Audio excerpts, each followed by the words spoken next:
Meeting of the Planning and Zoning Commission to order. The first order of business today are the standard motion and minutes of March 18th, 2015. Is there a motion? The motion approved. Is there a second? I'll Second. Any discussion, corrections, or addition to those minutes? Being none, all those in favor of the motion to approve signify by saying aye. Aye. Opposed? Motion carried. Minutes approved. On our regular agenda today, we have several items, actually about 15, so this could be a long meeting, or it could be short.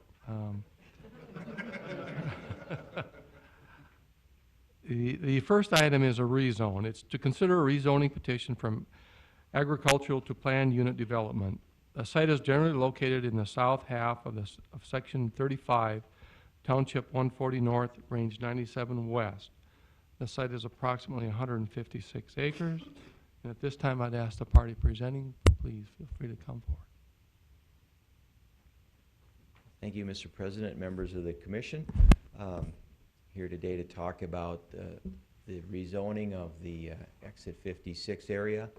And if you recall, last month we tabled the rezoning pending some discussion that we were to have with the planning staff regarding some manufacturing activities and some ground transportation uses.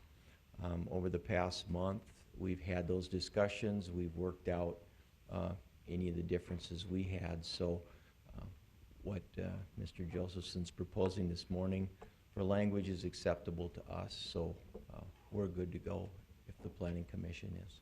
Thank you very much. Any questions? Any questions or comments on this? Thank you. Thank you, Mr. Nygaard. Before we continue with any other comments, I'm going to ask at this time to start with the recommendation from Mr. Josephson on this proposal. Thank you, Chairman Abrahamson. Planning and Zoning Commissioners, Steve Josephson, City County Planner. This item came before you. It's a request for planned unit development at Exit 56, primarily commercial uses. This is in the new interchange future land use map category that was adopted. It was adopted recently. And based on the comments and discussion we had at the last meeting and then the discussion we've had afterwards, the staff is proposing to add some uses in here that we feel would be consistent with that area. We're looking at adding what's known as custom manufacturing, and that would be things such as furniture manufacturing, ceramic manufacturing, and so on. It's an indoor use, and then also light industrial, which is also an indoor use, and that can the sort of things we've seen around here, like Baker Boy would be an example. Baker Boy could be an example of that, where it doesn't create a lot of light and heat, smoke and noise, and it's all done internally. The other thing that we just clarified in here had to do with warehouse and distribution uses. There was a question about, we just wanted to clarify that. My belief is that that's currently permitted under our GC uses and LI uses, our general commercial and limited industrial uses. We believe that that's permitted, but just wanted to clarify that. So it's not really an added use, it's a clarification. And that was added into condition 7. And then also there was a clarification in condition 17. It's just asking for an extra setback from the Greenway Overlay District. That was a clarification too. So I'm here to answer the recommendation is approval based upon the conditions, the revised conditions that you have in front of you, and it was revised as of 4/14/2015, and recommendation approval per those conditions, and I'm here to answer any questions you may have. Any questions or comments for Mr. Josephson on his recommendation?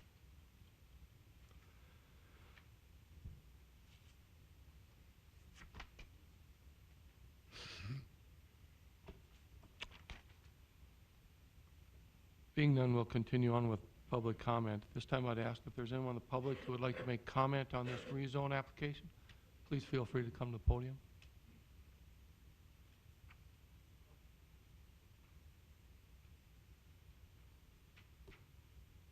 Anyone from the commission wish to make further comment?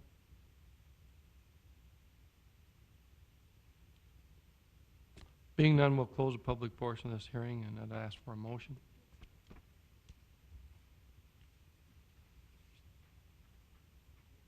Mr. Chairman, Mr. Kovac. I move the City of Dickinson Planning and Zoning Commission recommend approval of the request to rezone from agriculture to PUD as depicted in attachment A as being consistent with the City of Dickinson Comprehensive Plan and as meeting all the requirements of the Dickinson Municipal Code and also being in the interest of public health, safety, and welfare. Is there a second to that motion? I'll second. Second. Just a clarification, and that's using the conditions as, The new condition. the new conditions as received today. Any discussion? Being none, all those in favor of the motion signify by saying aye. Aye. Aye. Opposed? Motion carried. Recommend to rezone. Thank you very much, Mr. Nygaard. Item 2 on our regular agenda is to consider a rezoning petition from limited industrial to general industrial. The site is approximately 11.2 acres and is generally situated in lots 1 and 2 of Block 1 of Berwick Second Subdivision, Lot 6, Block 2 of Berwick First Subdivision. This time I'd ask the party presenting, please feel free to come forward.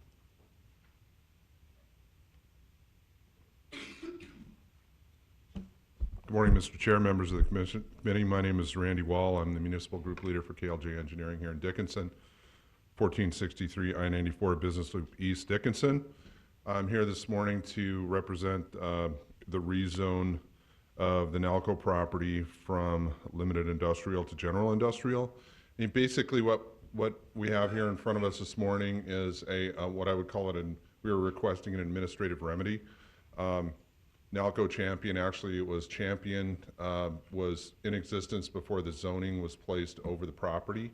And this is on the most northerly part of Dickinson up there on Highway 22.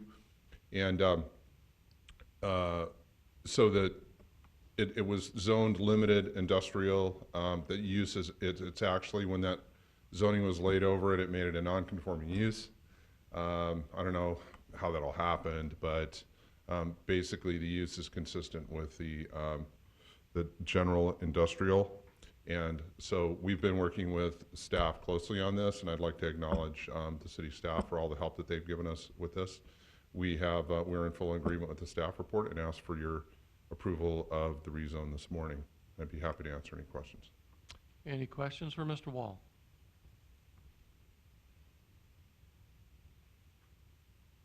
Thank you very much. Thank you.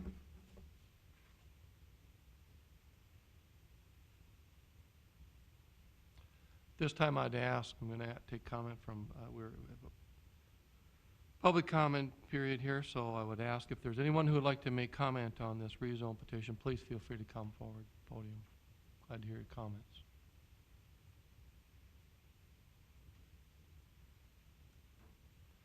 Being none, we'll ask for the recommendation for Mr. Steve Josephson, our city county planner. Steve Josephson, City County Planner. As you heard, this is a request to rezone from limited industrial to general industrial. Just to let you know, we received one phone call about this and they didn't object to it. Staff recommends approval.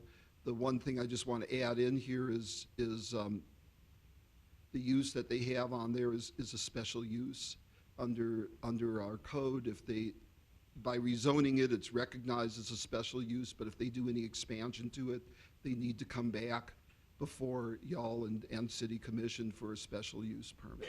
So staff recommends approval, and I'm here to answer any questions you may have. Thank you, Mr. Josephson. Any questions?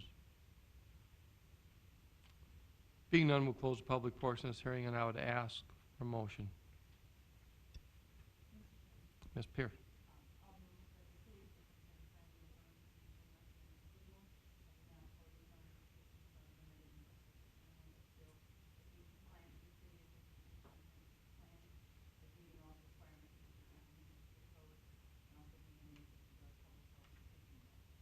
Thank you. Is there a second to that motion? Second, Mr. Friedrich. Any discussion?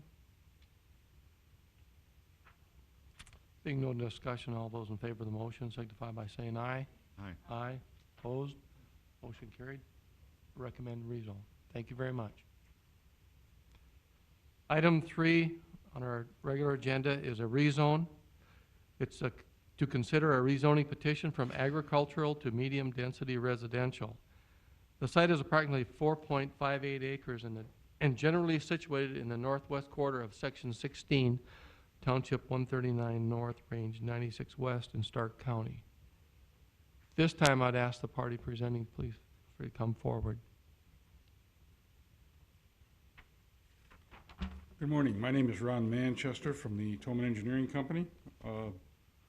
We are asking for the rezoning from agricultural to medium-density residential to allow for the construction of garages which would be utilized by the apartment house complex to the east. These garages were originally in the plan for the construction of the townhouse, or pardon me, the apartment house project.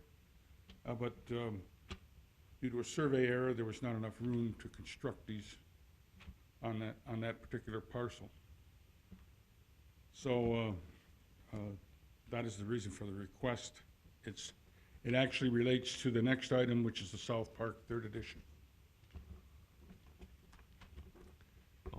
Could you describe these I have a notation here where there's one part of this is a little over 4.5 acres, and yet I've got another notation about a 2.11 acre parcel. The 4.85 acres is the total property, including the proposed street. All right, thank you.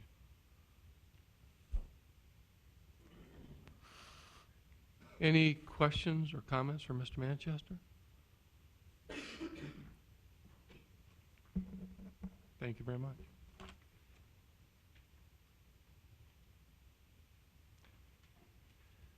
This time I'd ask if there's anyone in the public who would like to make comment on this. Please feel free to come to the podium.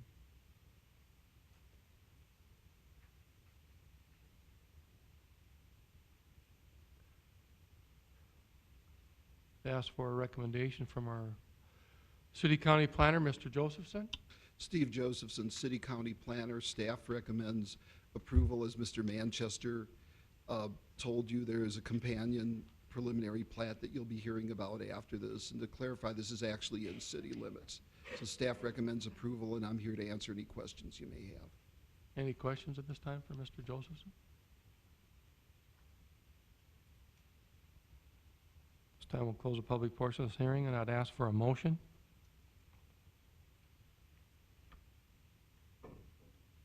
Mr. Chairman, I'll move the Yeah. City of Dickinson Planning and Zoning Commission recommend approval of the South Park 3rd rezoning petition to rezone from Ag to R2 as being compliant with City of Dickinson Comprehensive Code, meeting all the requirements of the Dickinson Municipal Code, and also being in the interest of the public health, safety, and welfare. Is there a second to that motion? A second, Mr. Bryan. Any further discussion? Being none, all those in favor of the motion signify by saying aye. Aye. Aye. Opposed? Motion carried. Rezone recommended. Item 4, which is related to this last item, we're going to do a preliminary plat. It's to consider a request for a preliminary plat for the South Park 3rd Edition subdivision. The site is generally located in the northwest quarter of Section 16, Township 139 North, Range 96 West. The site's approximately 4.5 acres. And at this time, I'd ask the party presenting, please feel free to come forward.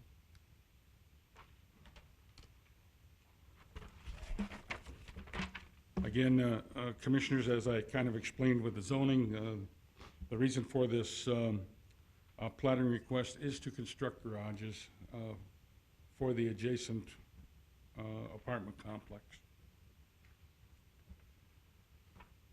Any questions or comments at this time from Mr. Manchester? Thank you very much.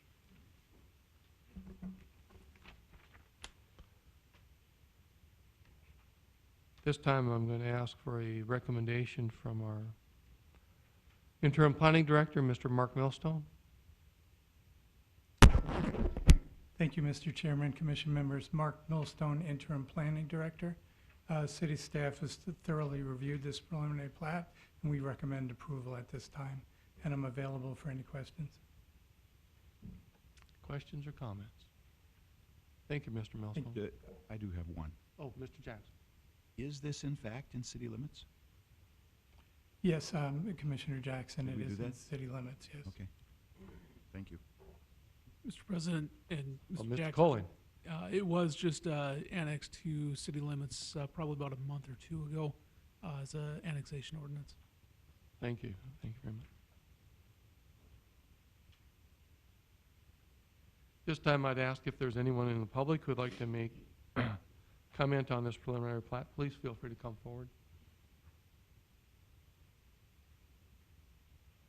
Being none, we'll close the public portion of this hearing, and I'd ask for a motion. Mr. Chairman, Friedrich? I move the City of Dickinson Planning and Zoning Commission recommend approval of the major subdivision preliminary plat for South Park Third Edition subdivision as depicted in the application materials as meeting all the requirements of the Dickinson Municipal Code and also being in the interest of public health, safety, and welfare. There's a second to that motion? Second by Mr. Kovash. Any discussion? Being no discussion, all those in favor of the motion signify by saying aye. Aye. Aye. Opposed? Motion carried. Preliminary plat recommended for approval. Thank you very much. Item 5 on our regular agenda is a map amendment.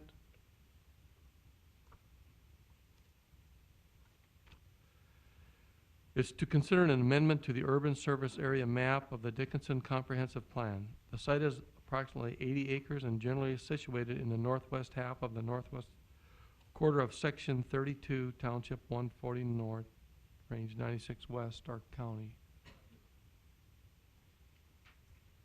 And at this time, I'm going to ask Mr. Josephson to give us comments on this to lead this off.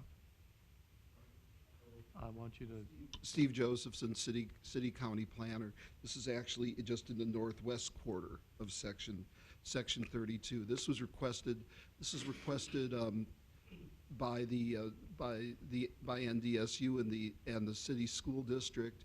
This is a portion right now which is outside of the urban service area boundary. It's a request to adjust the urban service area boundary to include this 160-acre property, so then can proceed to plat the property and rezone a portion of it for the proposed middle school up in that area. My conversations with our infrastructure consultants, this area was accounted for during the development of the comprehensive plan for service projections for water and sewer. Hence, the applicants were not asked to do an additional study for this. So, per the comp plan, there's adequate capacity for water and to treat water and sewer at this location, and therefore staff finds this consistent with the comprehensive plan and recommends approval. thank you, Mr. Josephson. And at this time, I'd ask if the party representing North Dakota State University would like to make comments, please feel free to come forward. Morning, Mr. Chairman, members of the committee. Randy Wall, KLJ Engineering, 1463 I-94 Business Loop East, Dickinson. I come before you this morning very excited and honored to be working with both NDSU and the Dickinson Public School and the City of Dickinson on the new middle school project in Section 32. Basically, this is just an administrative part of making this project a reality. And I agree with everything that Mr. Josephson has said. We've been working very closely with him. I am representing NDSU and the school district on this item and the next two items. And so I have no other comment. I'd be happy to answer any questions you might have, and I ask for your approval of this morning. Thank you, Mr. Wall. Any questions or comments for Mr. Wall? Thank you very much. Thank you.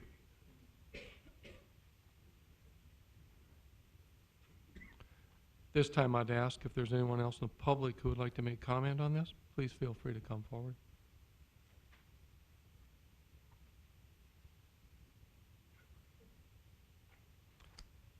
Any further comments from the commission? Being none, we'll close the public portion of this hearing. We've heard the recommendation from Mr. Josephson, and I would ask for a motion. Mr. Chairman, Mr. Kovash?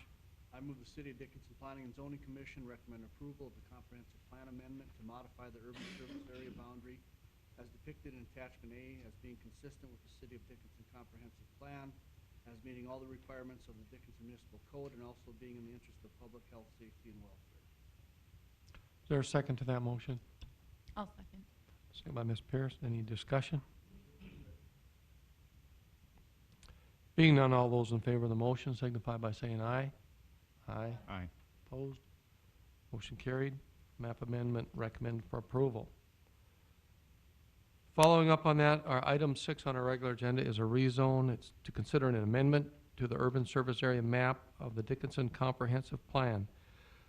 Site is approximately 160 acres and generally situated in the north half of the northwest quarter of Section 32, Township 140 North, Range 96 West, Stark County.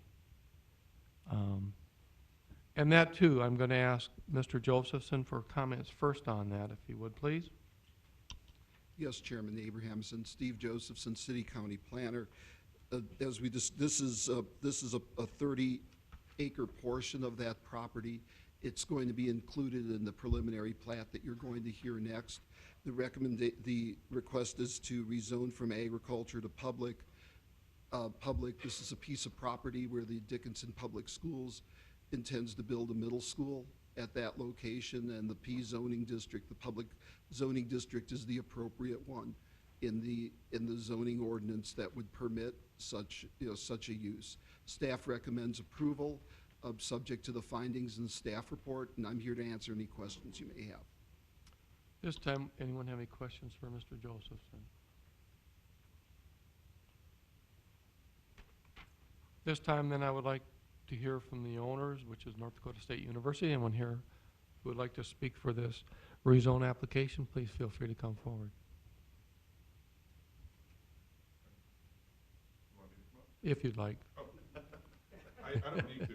Okay. We're in full agreement. Okay. Any questions for Mr. Wall? Thank you, Mr. Wall. This time I'd ask if there's anyone in the public who would like to make comment on this rezone. Please feel free to come to the podium. Anyone from the commission wish to make further comment? Being none, we'll close the public portion of this hearing, and I would ask for a motion. Mr. Chairman, I'll move the City of Dickinson Planning and Zoning Commission recommend approval of the school rezoning petition to rezone from ag to public as being compliant with the City of Dickinson Comprehensive Plan, as meeting all the requirements of the Dickinson Municipal Code, and also being in the interest of the public health, safety, and welfare. Is there a second to that motion? I'll second. Second by Ms. Pierce. Any discussion? Being none, all those in favor of the motion signify by saying aye. Aye. Aye. Opposed? Motion carried. Rezone recommended. Thank you very much.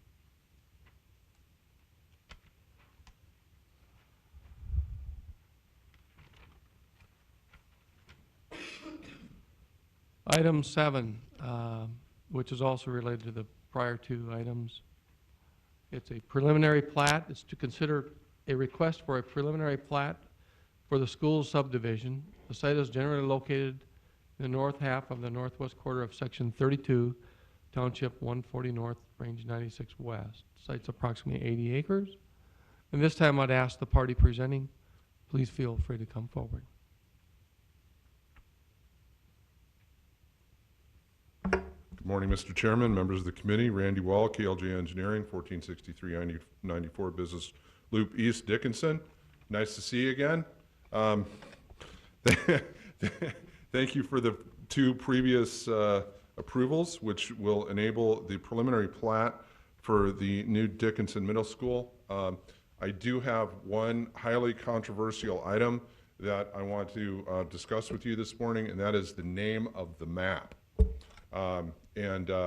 So far, we've suggested a couple of names of the map, and I know I'm being a little facetious here, but we've decided that the map name, the third map name that we've come up with is the Dickinson Middle School Subdivision. I'm just wondering if that's okay. I hate to put you on the spot, Mr. Josephson, but I'm really trying to help you out here. Well, that's not something you guys need to decide. We can do that later. But in any case, this is a very exciting project, and I certainly wouldn't take your time this morning if you weren't so efficient with your meeting this morning, Mr. Chairman. But I do want to say that this is a really great project for the city. It's great to be working in a community that recognizes the value of education. That was clear by the resounding approval of the bond issue for this school, which is going to enable a truly great facility for this community, which is going to be the new middle school project. So what this map does is that this map will create the parcel, and we've been working with North Dakota State University, with Mr. Ringwald. We wanted to say, just acknowledge NDSU in public in regard to their gracious collaboration on this project. It's just great to be working with not only NDSU, but the Dickinson Public Schools and the city in a highly collaborative and participative structure that is going to really create something that's going to improve the quality of life for the citizens of Dickinson. So I'll get off my soapbox at this point and ask for your approval of this map. Thank you, Mr. Wall. Thank you. Thank you.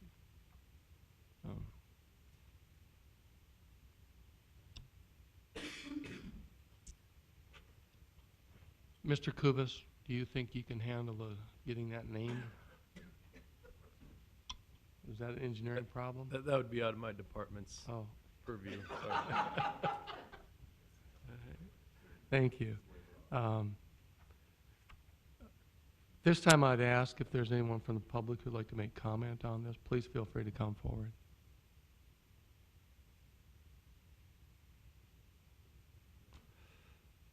Being none, I'm going to at this time ask for Mr. Mark Millstone to give us his recommendation. Thank you, Mr. Chairman, Commission members. Mark Millstone, Interim Planning Director. I have an answer for the school subdivision name. What we'll do is we'll table it, and Mr. Wall will go on notice here until the soon-to-be new planning director comes on board. So we'll let that person take care of the naming since it is such a serious issue. At this point, staff has worked diligently with the applicant, and we've actually had a joint meeting with the applicant and NDSU. And at this time, we recommend approval with conditions. Thank you. And then I'm available for any questions. Questions or comments? Mr. Chairman, Ms. Kovacs? just one question. You know, we approved 30.1 acres, but this is for 80. Is there a reason why we go from 30 to 80? Commissioner Kovacs, the full plat is an 80-acre plat. The rezone part that we're doing is only a 30-acre portion. If I can, let me add a little bit to that, Mr. Millstone. The portion that where the development interest is currently is that 30-acre piece. Now, I understand that there could be an option for the school district to purchase more land, but more than likely the property on the west side is going to get rezoned to some other zoning, such as a commercial zoning that would match what's in Pinecrest. But for right now, the school district wants to move forward. Hence, all three of these requests are coming at you at the same time.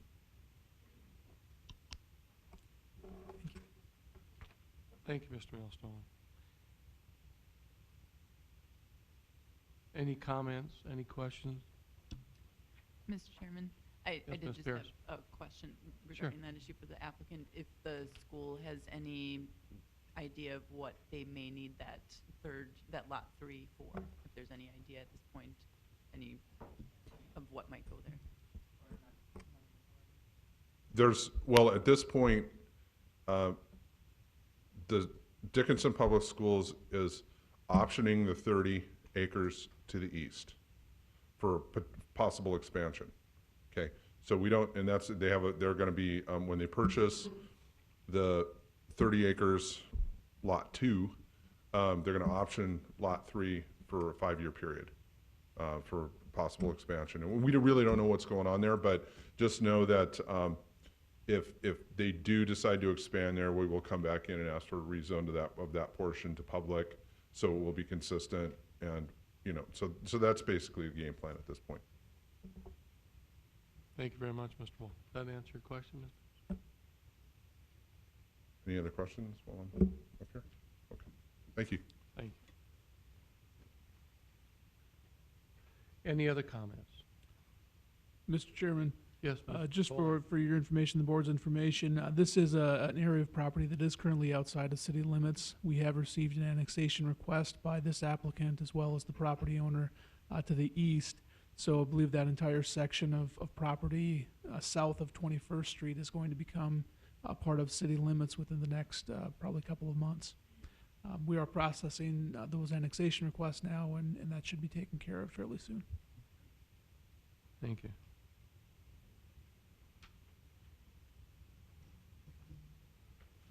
I had one question for engineering as well on this, and that was, when everything is said and done, the access to the property for its proposed use, will that not present a problem in the future, or is it something that is going to be worked out fairly easily?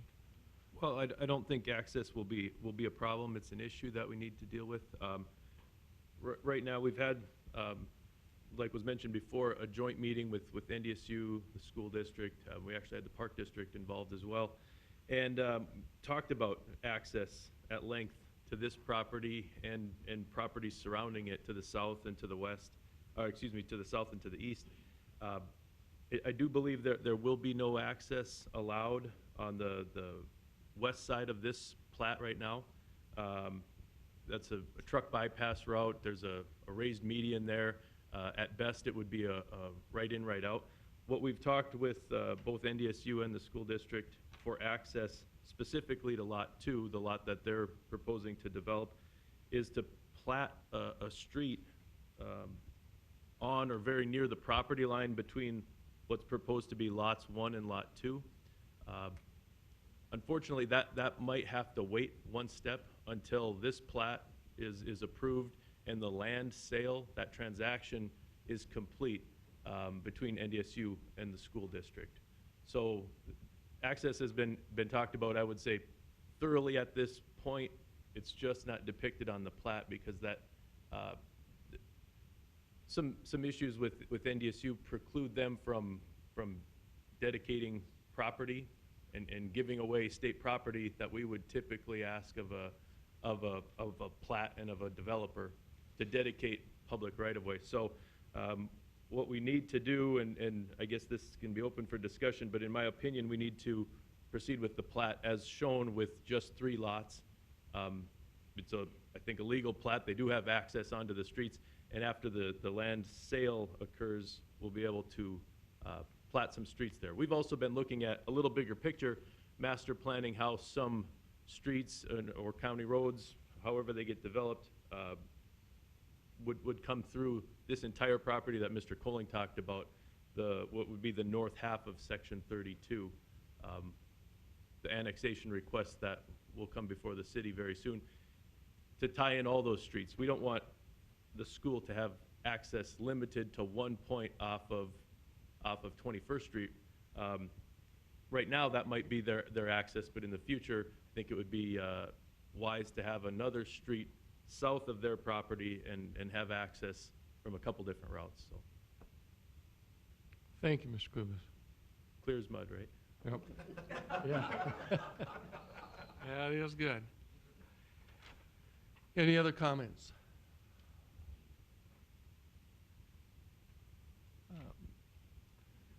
I'd like to make public comment and thank Mr.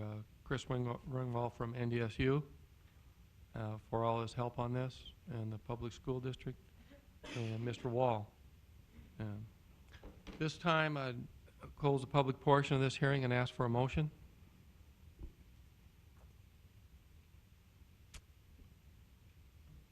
Mr. Chairman, Ms. Pierce. I'll move that the City of Dickinson Planning and Zoning Commission recommend approval of the preliminary plat for the school subdivision, subject to the conditions listed above, as depicted in the application materials, as meeting all the requirements of the Dickinson Municipal Code, and also being in the interest of the public health, safety, and welfare. Is there a second to that motion?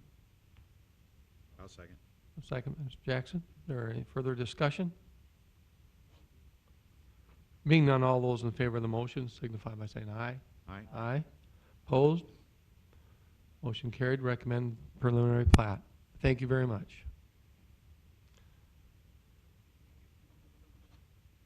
Item 8 on our regular agenda is a rezone, to consider a rezoning petition from community commercial to limited commercial. The site is approximately 2.3 acres and situated in Block 3, Lots 1 and 2 of Cooks Meadow Hills 4th subdivision. At this time, I'd ask the party presenting, please feel free to come forward.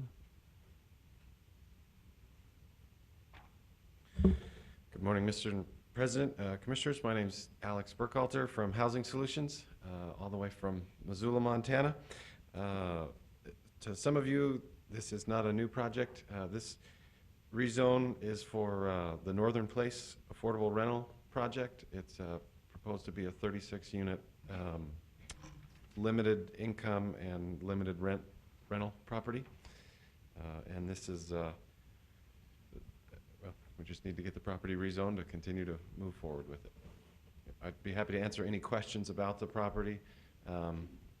Just stand for any questions. Yeah. Any questions at this time for Mr. Burkhalter? Mr. Chairman, Pierce? I have a few.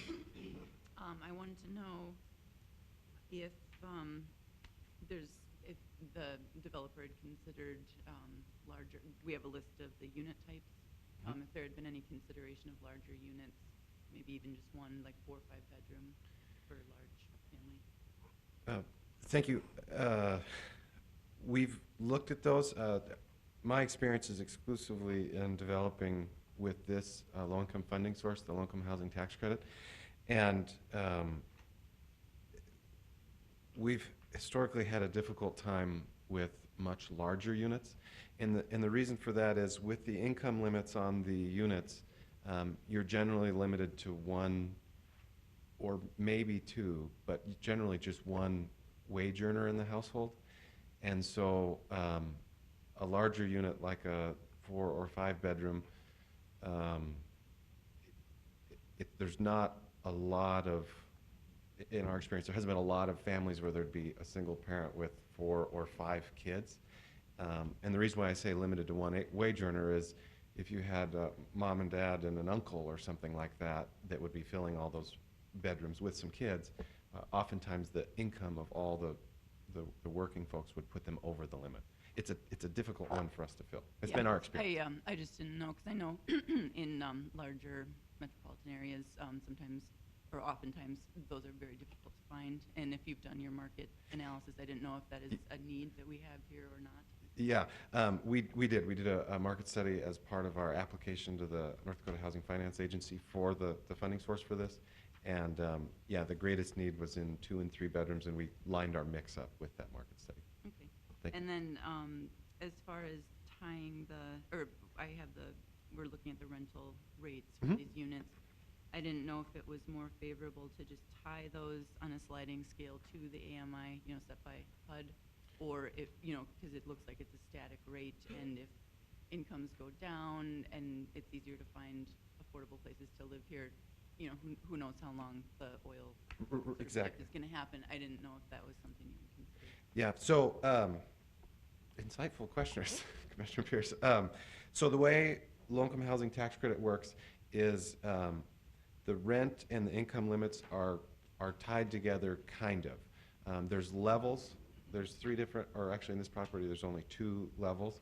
And so if you are below the 30% AMI limit, and there's one of the 6 two-bedrooms, 2 three-bedroom, 30% units available, then you would pay that one of those two rates. Right, I just mean as HUD's rates change for, I mean, Oh. as the AMI that they set changes, the way this looks, it would be that you're keeping the rent the same, or are you turning it Correct. to- So, okay, I'm sorry, I didn't understand.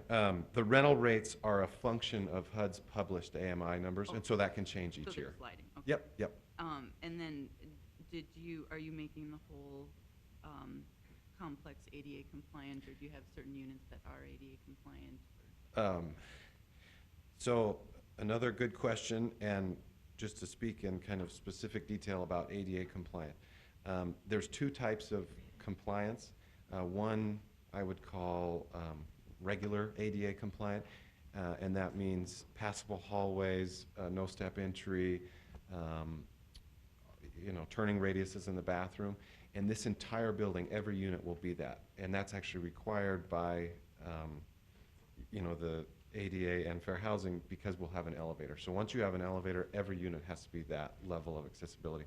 We'll also have one unit, which is usually referred to as a type B unit, and that will have a roll-in shower, roll-under counters. We do a side-by-side refrigerator, front-loading laundry equipment, and controls on the oven stove or in the front. And that's designed for somebody who's mobility impaired.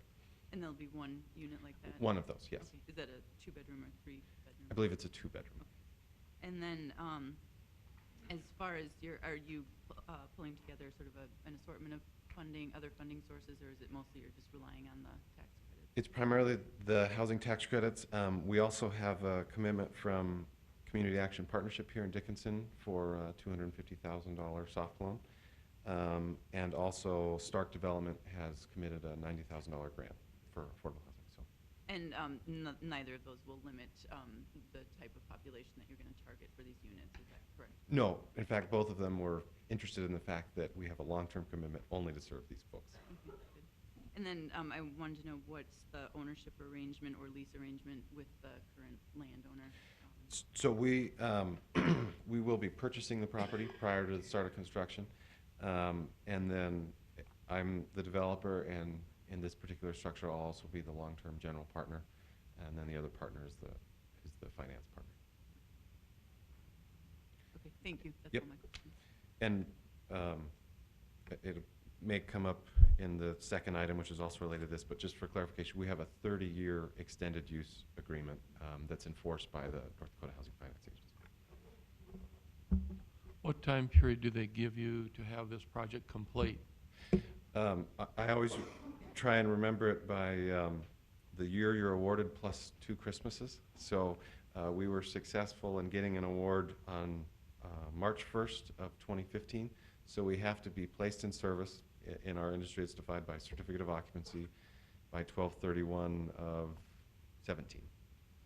And we expect to beat that by a long shot. In fact, we hope to be in the ground this August, and hopefully we get a cooperative fall. Thank you very much. Any other questions for Mr. Burkholder? Thank you very much.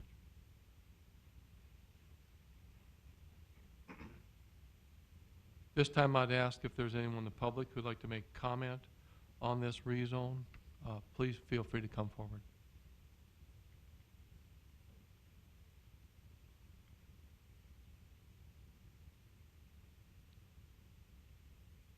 Any further comments from the public or from the commission?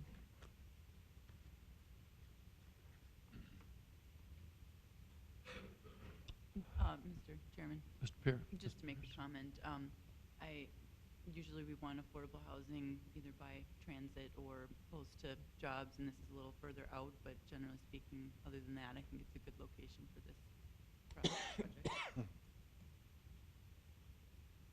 The proposed bike path will get them there real easy. Won't it, Mr. Kovash?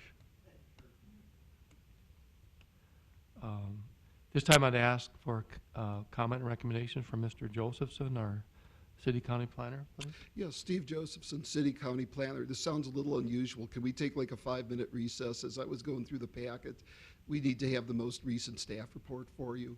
So Ms. Getz is getting that for you. So can we indulge you for 5 minutes? 5-minute recess. Yes, Thank you. This time we'll take a 5-minute recess.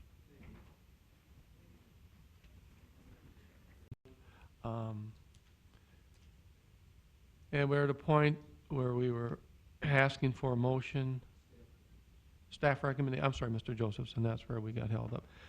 At this time, I'd ask for a staff recommendation from Mr. Josephson, our city county planner, on a rezone request from community commercial to limited commercial for the use of low-cost housing. Yes, thank you. Steve Josephson, City County Planner. Commissioners, just a reminder, make sure that when you make your comments that your mics are on and you speak directly in them so we can get them on the record.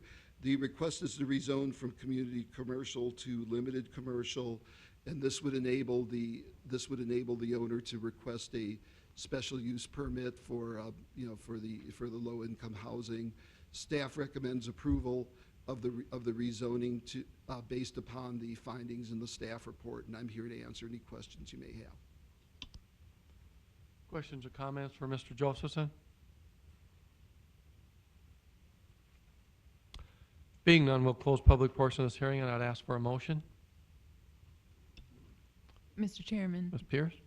I'll move that the City of Dickinson Planning and Zoning Commission recommend approval of the Northern Place rezoning petition from community commercial to limited commercial as being compliant with the City of Dickinson Comprehensive Plan, as meeting all the requirements of the Dickinson Municipal Code, and also being in the interest of the public health, safety, and welfare. Is there a second to that motion? There's a second. Is there any further discussion? Being none, all those in favor of the motion signify by saying aye. Aye. Aye. Opposed? Motion carried. Rezone recommended. This time, go to item 9 on our regular agenda, and it's directly related to item 8. It's a special use permit. It's to consider a request for a multifamily special use permit to allow for an affordable housing project.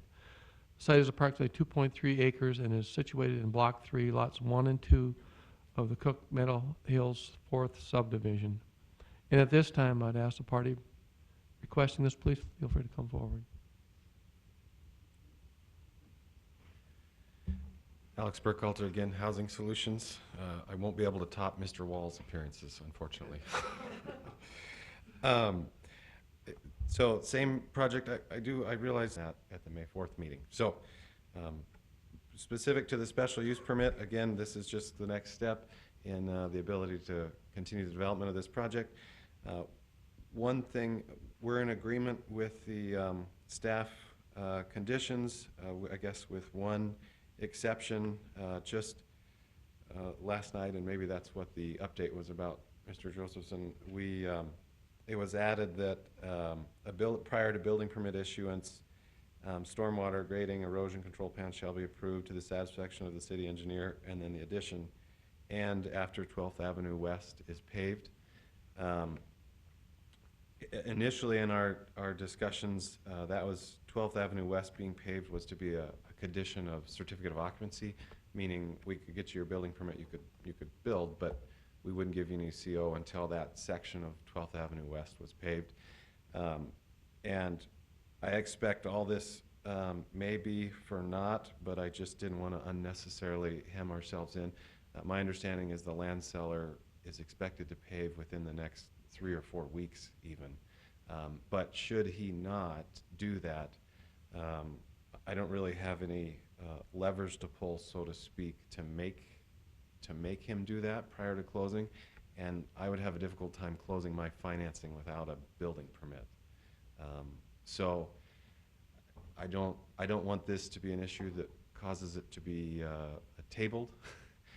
If this is the condition we have to live under, then I'm sure that I can find a way, but it could be significantly more difficult for me.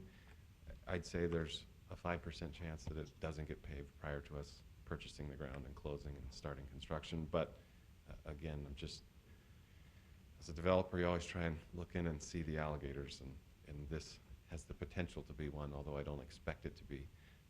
And it would never be our intent to place the building in service without that road being paved. Appreciate your concerns, and I think we can probably answer that for you. I'll let Mr. Kubas address it first, if you'd like. Mr. Chairman, the applicant is correct. I've also talked to the property owner. The intent is to stake those, actually 2 streets there, one that would affect this application and another one to the west. Stake them today, install the remainder of the curb and gutter, and pave probably within the next month. So I think in practice, we're going to be fine. We'll have a paved street there. You know, I don't know that we have a specific policy on building permit issuance before or after a paved street. You can go out and see in town many areas where we have building going on without paved streets in front of it. I think personally we need to get away from that. It just causes quite a mess. It's difficult for the contractors to get in there, in many cases our inspectors to get in there, and it drags a lot of mud out onto the streets that are paved. But in this case, I think we'll have our paved street, I would say, by June 1st. So the timing issue of it is probably a non-issue here.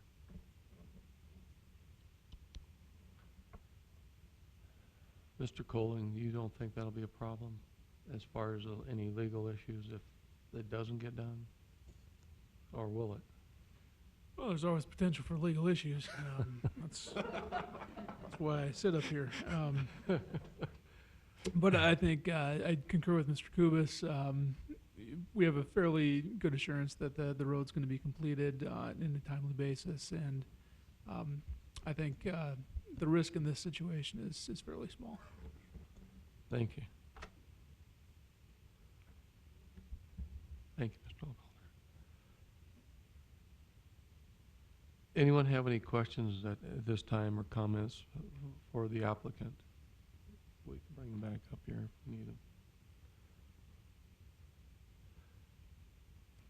Being none, we'll ask for public comment. If there's anyone in the public who would like to make comment on this special use permit application, please feel free to come forward.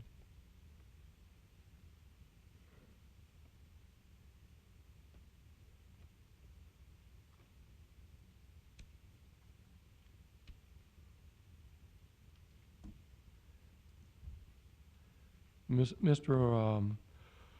Burkholder, I do have one question as far as exchange of the property. At what point in time do you think you will take possession, ownership of this property?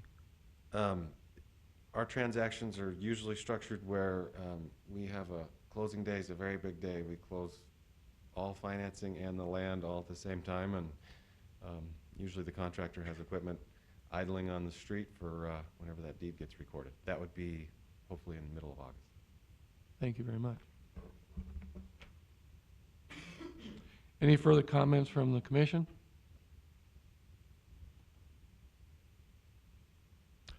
This time I'd ask for a recommendation and comments from Mr. Josephson, our city county planner. Yes, Steve Josephson, City County Planner. Staff has reviewed this request for a special use permit. There were some minor revisions that were made, and you have the conditions in front of you, and those are dated on the bottom of the page, April 14th, 2015. Staff recommends approval of the conditions as stated. We understand Mr. Burkholder's concern, but as our city engineer Kubas, said, given the timing and also the concern about using unpaved roads for construction, staff is going to stand by its recommendation, and I'm here to answer any questions you may have. Thank you, Mr. Josephson. Any questions or comments at this time? Being none, we'll close the public portion of this hearing, and I'd ask for a motion. Mr. Chairman, Ms. Pierce. I'll move that the City of Dickinson Planning and Zoning Commission recommend approval of the Northern Place special use permit, subject to the attached conditions, as being compliant with the City of Dickinson comprehensive plan, as meeting all the requirements of the Dickinson Municipal Code, and also being in the interest of the public health, safety, and welfare. Is there a second to that motion? I'll second. Ms. Jackson, any discussion? Just a clarification to Commissioner Pierce, it is per the conditions that you received today. Yes. Thank you. Mr. Chairman, Mr. Frederick? so are we open to taking number 3 out, or?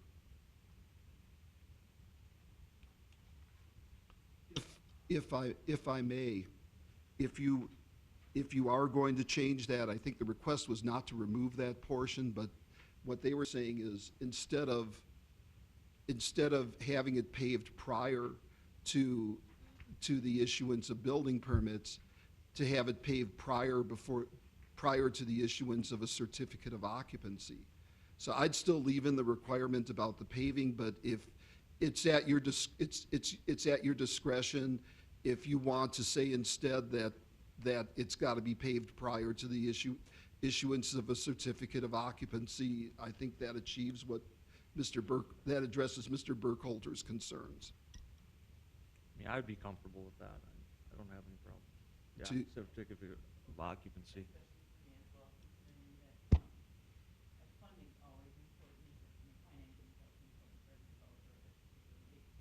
Sorry, particularly for affordable housing, the timing can be very difficult. And as long as it's paved before certificate of occupancy is issued, I would be comfortable amending my motion to include that. That's Okay, fine. so you would want something, so we just say that I can work up language, it just basically says that they will receive their certificate of occupancy after 12th Avenue West is paved. Correct.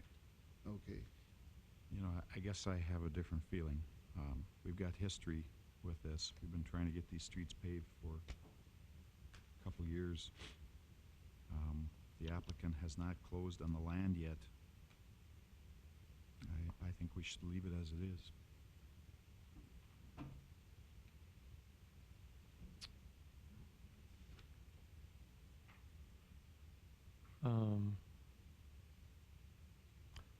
The way it reads, it is kind of wide open if we left it like it is. Grading erosion control plans shall be approved. So that's just an approval of a plan by the city engineer. It doesn't actually state that anything in item 3 must actually be done other than an approved plan. Is that the way I read that?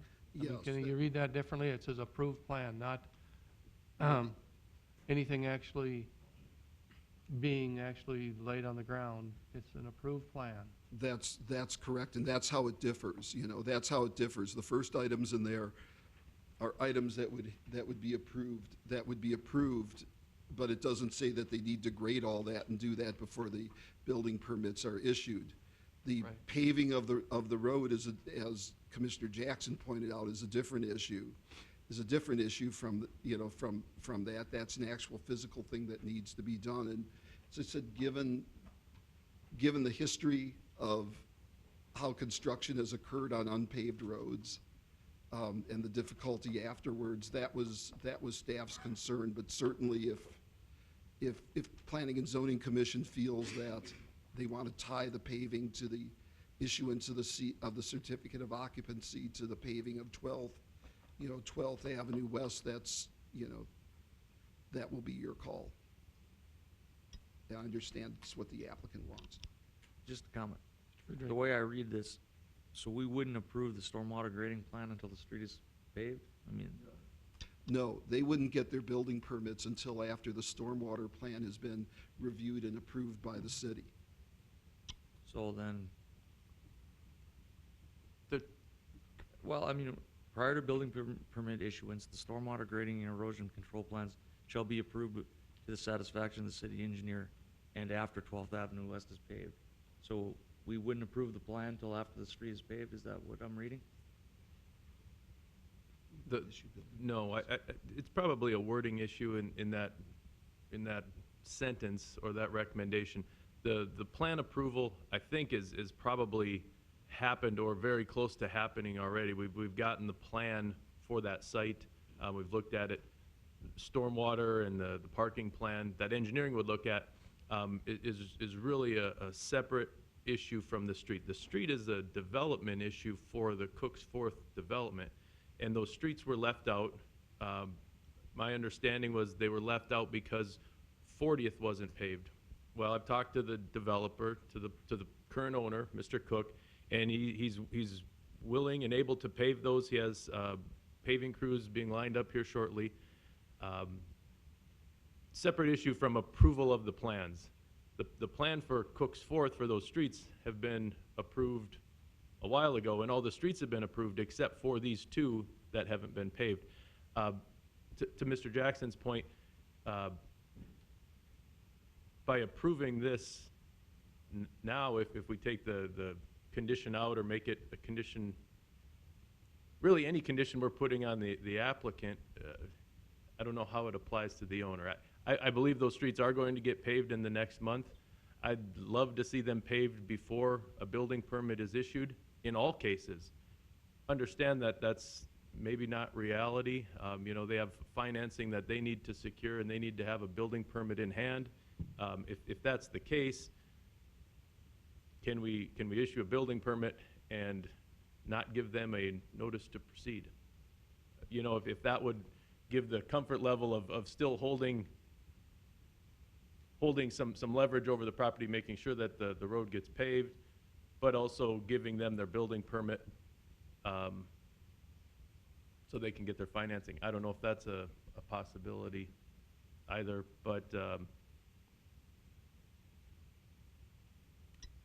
It just seems to me this should have been a condition placed on the developer that we wouldn't issue any building permits in his development until the roads were done, if that's what we're gonna do. Not put a burden on the person buying a lot from the developer. I agree with you, Mr. Frederick. It's not, oh, go ahead, Yeah, Mr. what we can do is you just separate this out. So the first sentence is, prior to building permit issuance, the stormwater grading and erosion control plan shall be approved to the satisfaction of the city engineer, period. And then state after that that the COs won't be issued until after the road is paved. Is it realistic to expect at the end of this construction of this project that a CO would not be issued if that road isn't paved? Is it realistic to expect this developer of this 2.3 acres, then at that time, after a year and a half from now, when everything's built, to put the money up to pave the road if it's not done? Is it realistic to expect that to happen? Therein lies the problem. We never, in my experience, if a house is sitting there, shouldn't say never, it becomes very difficult for staff to not give a CO, especially in a case like this where there's, I'd call joint responsibility, and the applicant needs to build their site out the way they're showing on their plans, and the developer has to build his street out the way it was shown on his plans. And really, the one might not have a lot of leverage over the other, like the applicant has stated. So, but it does become very difficult. We'll have tax credits more than likely on a project like this, and to have a finished building sit unoccupied because of a street at the end of the day becomes very difficult, not just for engineering, but for the building department, for all our departments to withhold those building permits. So it is best, like I said, to have the streets paved, the infrastructure approved. In the rush of everything, a lot of times that hasn't happened in the past. And so, in a perfect world, yes, we'd make it a condition to pave the streets. Mr. Chairman, Yes, Mr. Jackson. first of all, Jason's right. The wording is bad here. It's got to be cleaned up. You know, again, the history we have on this is pretty dirty. And this is, the developer does still have skin in the game until these guys close. It's the only way we're sure of getting this done is when the developer still has skin in the game. Once we issue the building permit and they're going, who's going to stop a CO if that building is up? I expect this is all going to be moot. I expect. Mr. Chairman, may I? Yes, you may, Mr. Savac. Bob Seavock, Dickinson Fire Chief. A project such as this will require at least 2 Dickinson agencies to sign off on it for the certificate of occupancy. One is the building official, the building code official. The other is the fire department. The fire department will not sign off on a certificate of occupancy unless we have access, unless we have the finished road. Commissioner Jackson is correct in stating that historically we can say that when we have not done that, it has failed us. It has absolutely failed us. So we do have a problem in that, but we will not sign off on it, on a certificate of occupancy if the road is not finished. Thank you, Mr. Seaver. you. Mr. Burkholder, please. I'd just add, and I agree with Commissioner Jackson that this, it's most likely moot, and so I don't want to take up any more of your time with it. Maybe I just suggest that there be an additional condition, take out the addition as of 414 in that .3, and just add an additional one, that the road be paved prior to the issuance of building permit. But then put in there a provision that that condition could be waived at the discretion of the city engineer. And that way, I mean, could be all over in 3 weeks when it's paved.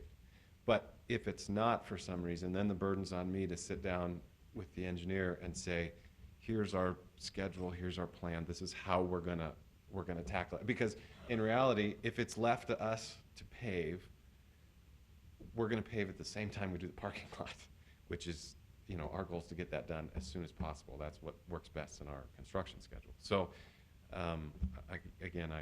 maybe that's a solution that, because I think everyone's intent here is the same. But I just am concerned about getting boxed in with a condition that would take a once-a-month planning commission meeting to have removed, and schedule is what I'm concerned with. And again, I anticipate all to be moot anyway. Mr. Coley. Mr. Chairman, just a thought, this matter does need to go before the city commission as well for final approval. That meeting will most likely happen the first Monday in May. So that's 2.5 weeks down the road. At that time, we may know more about the timing of the pavement of that street, and whether it or not it is paved at that time. Thank you, Mr. Colling. I think that adds a lot to it. I do believe there is an issue of getting this paved soon, and Mr. Kubas believes it's going to be, and believes the current property owner has got it staged to pave it. I would not want to recommend anything that would interrupt those plans in any way, shape, or form. I would like to see them follow through with that paving. I would not want anybody to imply that you're going to pave the street along with your parking lot a year and a half from now or whenever. I think that you could be taken advantage of in that situation, of something that you did not plan on or expect to do, and that we expected to have done within the next month and a half. So I would ask Ms. Pierce, who made the motion, how would you like to have this motion worded if you could clean this up? Sure. I would like to ask if the commission is amenable to that condition that the applicant proposed. Certainly, we need to separate out the two parts of condition 3. Have a period at the end of satisfaction of the city engineer, and then separate a second, or maybe a 7th condition that prior to the building permit issuance, the 12th Avenue West must be paved, but that condition may be waived at the discretion of the city engineer. Is that amenable to the commission? Does that sound like something you could do? Staff doesn't have an issue with Okay. that. Yeah, we can either split that up or add another condition and remove the paving issue from the plan review issue. That would be what I would suggest. Have, so condition 3 would be satisfaction of the city engineer, period. And then condition 7 would be prior to building permit issuance, 12th Avenue West must be paved, but this condition 7 may be waived at the discretion of the city engineer. Thank you. Is that acceptable to everyone so far? That makes Okay. sense. Mr. Jackson? Yeah. I had, did have another question. How soon could a building permit be issued under all these, and if it goes to city, what would the soonest anyway be that a building permit could be issued? Mr. Chairman, I'd have to defer to our building department. I don't know if they're in attendance today. We had seen some plans, maybe Mr. Millstone's more familiar with them. We've looked at them as a group of staff 2-3 weeks ago, but I don't know if that was the complete package. Is it being reviewed right now? That was a preliminary. Mr. Chairman, Commission members, Mark Millstone, Interim Planning Director. Craig, as far as I know, those, and Alex is behind me, maybe can add more information. Those are just preliminary, so we haven't been reviewing them. We were just doing an overall, 20,000-foot view at that point. Alex, do you have anything to add to that?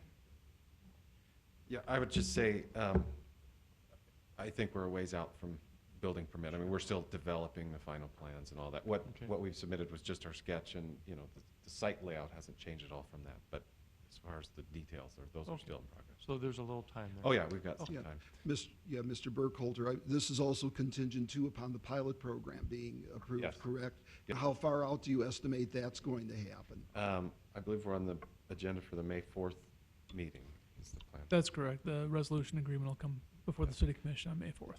Oh, thank you, Mr. So my question is, all of your final funding and other approvals, how far out are you at on that? Well, on those approvals? Sorry to have to get you into all this minutia. The housing tax credits, which represent, probably 80% of the funding, we have to demonstrate to the North Dakota Housing Finance Agency that we have approval through zoning and special use permit in this case. The deadline was supposed to be May 1st. They agreed to extend it to May 23rd because we've got to get through the May 4th and May 18th commission meeting. So we've got to be able to demonstrate to them that our zoning is compliant for the intended use by May 18th, by that commission meeting, basically. Okay, so in other words, there won't be any actual permit that'll come in until after, until say possibly late May. Yeah, I'm pushing our design team hard for about the following week, so that'd be May 25th. Thank you. Thank you, Mr. Burkholder. Been a motion and a second. Is there any further discussion? Mr. Coley. I'm not sure you had a second on that motion. You have a motion, but not a I think we second. had a second. We'll ask for a second on Ms. Natalie Pierce's motion. Yeah, Mr. Friedrich has seconded the amended motion. Is there any further discussion? Being none, all those in favor, being none, all those in favor of the motion signify by saying aye. Aye. Aye. Opposed? Motion carried. Mr. Friedrich. Thank you very much. Item 10, we have a special use permit on our regular agenda to consider a request for a special use permit for a telecommunications tower located at 3184 110th Avenue Southwest. The site's approximately 0.23 acres. This time I'd ask the party presenting, please feel free to come forward. Good morning. My name is Jesse Diamond. I represent Verizon Wireless. We're requesting a special use permit for a 150-foot monopole with a 9-foot lightning rod at the top, so 159-foot aperture height. It's going to be located on Kerr Trucking's property, on the east side of their property. The location has an address of 3184 110th Avenue Southwest in Dickinson, and is a general industrial property.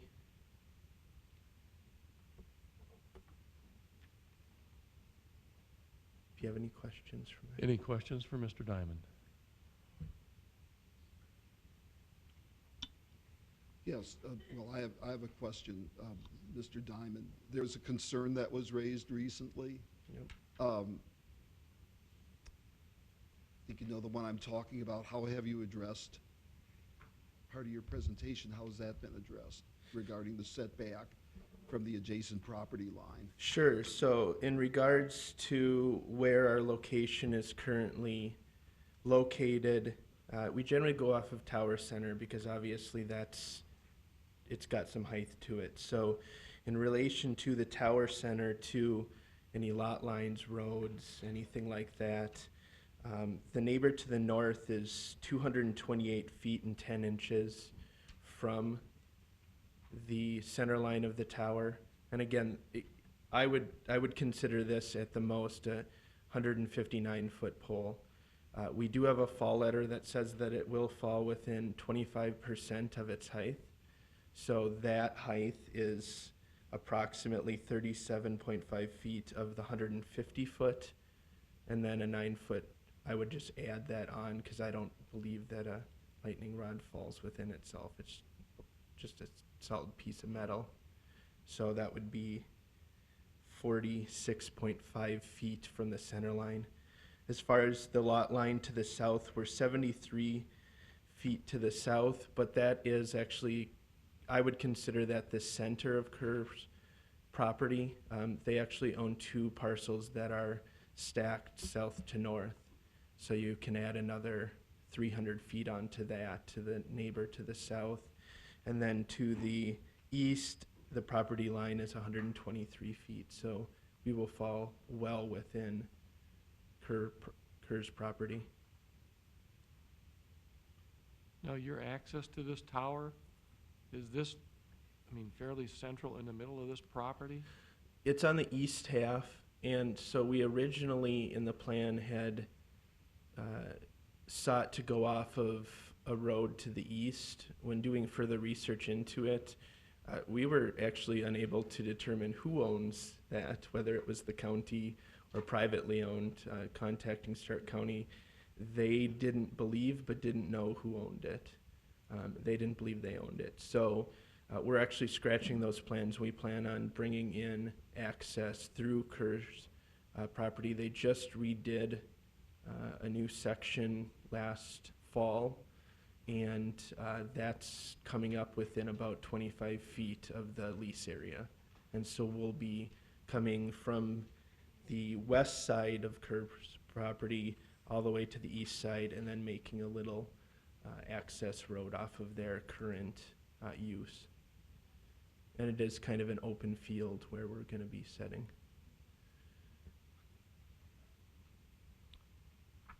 Thank you, Mr. Diamond.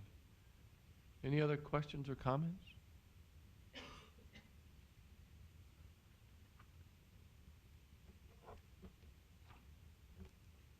Thank you very much. Thank you. This time I'd ask if there's anyone in the public who would like to make comment on this special use permit for a telecommunication tower. Please feel free to come to the podium. Good morning. My name is Pete Morawski from Eviltoft Sickler. I'm here on behalf of my client, Craig Wandler. He is a property owner across the street from the proposed tower. And I'm not sure if you're fully aware of where the tower is going, but it's right adjacent to the Feral Gas property. And the Feral Gas property is just completely littered with propane tanks, trucks, and their source propane. And I actually brought some photographs of the area if you'd like to take a look at those. But our biggest concern is that in the event of a fire or fall by the tower, that it can ignite these propane tanks and cause a massive explosion on that property. It seems like they picked the most dangerous possible location in the area to put the tower. We appreciate the need for a tower in the area if there is one, not opposed to there being one in the area, but the specific location does raise a lot of red flags for us on the actual danger that can be created by putting that tower where it is. Thank you very much for your comments.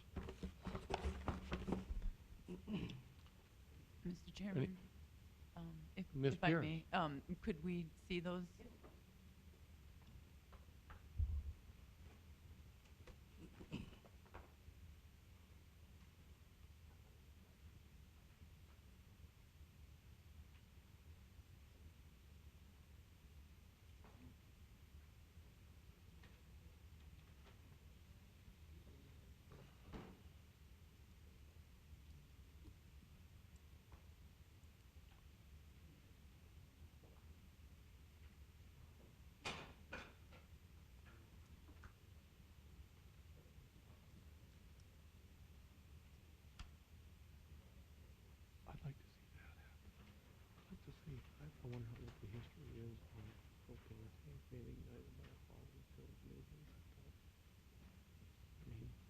we used to have, like, at the farm, 500-gallon propane tank sitting here.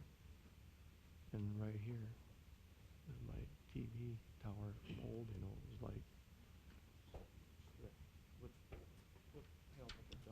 I have a question for the or the, Ms. Bear. Yes. the photographs that you've just handed out to us. This looks like these tanks are maybe 30, 40 feet from that road that we don't know who owns the road. Are those permanently stationed there? Do they move? Are they often there? Yeah. I'm not sure how long they stay there. I know that they've been there for a while. A while meaning? I can't give you an exact time. I know that there's always trucks in that area. Okay, that's what I'm getting at. So Okay. there's always something like Yeah. that in that location. Yeah, whether or not it's those specific trucks or not, I don't know, but there's usually trucks there. I don't know who paid for these photos. That's feral gas, right? That used to be Dean propane, right? Mr. Chairman, I have a question for Yes, Mr. Mr. Josephson. That road that the applicant said they don't know who owns it, are you aware of how much that road is used, or? I'm going to ask Mr. Millstone did the site visit Oh, I'm there, so sorry. I'm Yep. going to ask him to address that. Thank you. Mark Millstone, Interim Planning Director. I actually drove around that site day before yesterday just to get a good bearing of where things are. It's not a paved road. It's almost like I would classify it as an alley for a commercial district. I can't say exactly, but it would seem that it has very, very little usage. One cleaning house thing I want to make aware too, just for the record, is this location is in the ETZ. So I just wanted to throw that out there for you. Thank you. Mr. Millstone, Yes. is the property in all four directions zone industrial, zone general industrial? I believe that's correct, Commissioner Jackson.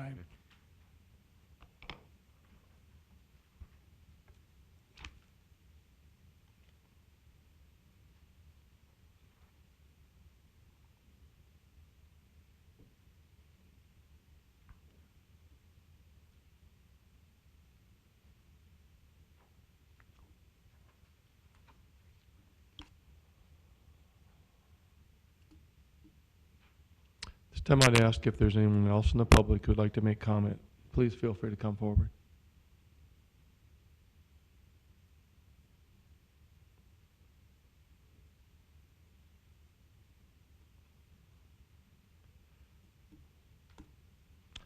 Anyone from the commission wish to make comment? I just have a question for Mr. Diamond. Mr. Frederick? I mean, is the property they're concerned about, is it within the fall area of this tower? Again, so Ferrogas is to the north, so again, from the center line of our tower is 228 feet. The tower is only 159 feet, and I'm falling within 25% of the 150 plus 9 feet. So my fall distance is over 150 feet away. As far as fire goes, it's a metal tower with a concrete slab. It's got gravel surrounding it, a metal fence, and an equipment shelter that's made out of concrete. We're grounded in every way possible. The shelter, the fence, and the actual tower itself. We have a grounding ring underneath the entire area. So I don't know of any towers that are considered to be a fire risk. Thank you. Mr. Diamond, if I may, on that same side, do you have by chance, a history of how many of your towers have fallen over and, caused an explosion or fire? Or what? I've been doing this for 5 years, and I don't even know of one. I've had one hit by a tornado, and so it was an F2 tornado over by where I live, just south of Green Bay, and I got the antenna that got whacked pretty good. It broke off the ports at the bottom. The coaxial line, the 1 3/4 coaxial line, kind of pulled off a little bit, but again, it didn't cause any damage to any surrounding area, and that was an F2 tornado. So they're pretty sturdy. I mean, they're made for North Dakota wind. Last night, my room at the hotel was howling all night. I mean, you guys got wind out here. I was at McKenzie County on Monday, and they asked me, what happens when the wind stops, since we have to point them into the wind? Does it fall in? And I didn't get it at first, but that was pretty funny. Yes. Thank you, Mr. Diamond. Appreciate that. Mr. Chairman, I have one more question. for Yes, the Ms. Bear. applicant. Just to review, so the member of the public who was speaking about these tanks on the east side of the alley, as Mr. Millstone described it, because you're talking about feral gas being to the north. Yeah. It looked like those tanks are on the east side, and you said that the fall radius to the east side is how much for this tower, and the distance? Oh, right, so. I mean, have you it- seen these tanks that he's? Yeah, all of the tanks that I saw were on the north property. I don't believe there are any on the east side of that private road.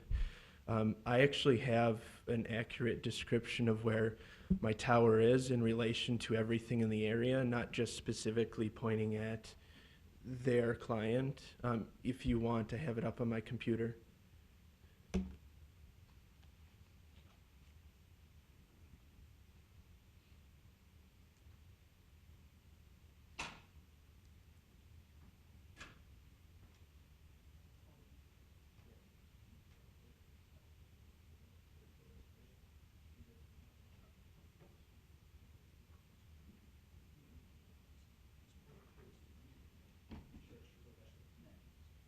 I didn't expect this. Who's representing? Who are they worried about?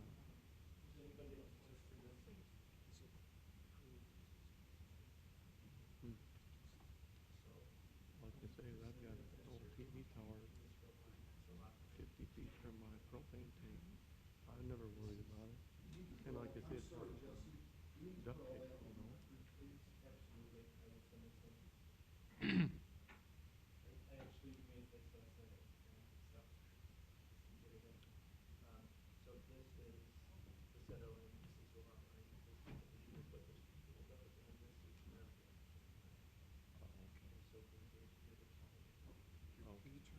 Turn that mic off, please. You know, any conversation they're having needs to be recorded. The depth of when the tower is placed and it's into the ground, what is the depth? Mr. Chairman, ground if line? I can make Yeah. a point of order, Oh. I think, since we're at a public meeting, I think we need to have these conversations on the public record Okay. and do this on the microphones. Okay, and Mr. Diamond, if you could, I'm gonna ask Mr. Diamond to express the questions that were asked him about the photos that he's displaying on his, computer there. The questions were about the location of the tower, how far it was from the lot line, how far Yes. it was from any other properties, specifically to the north Yep. of the tower. Right. Okay. So the picture that I have shows where the tower center is and in relation to where the lot lines are currently. The picture shows that where we're currently placed on Curtis Trucking's property in relation to the lot line to the north is 228 feet. Where exactly the current locations of feral gases, tanks, and trucks, I'm sure fluctuates, but it does show that there is a great distance between the two. And again, with our fall radius and the relation from our property to the lot line, there is quite a bit of leeway there. We will not be falling anywhere near their property. So if they park these right on the property line, it would be 228 feet.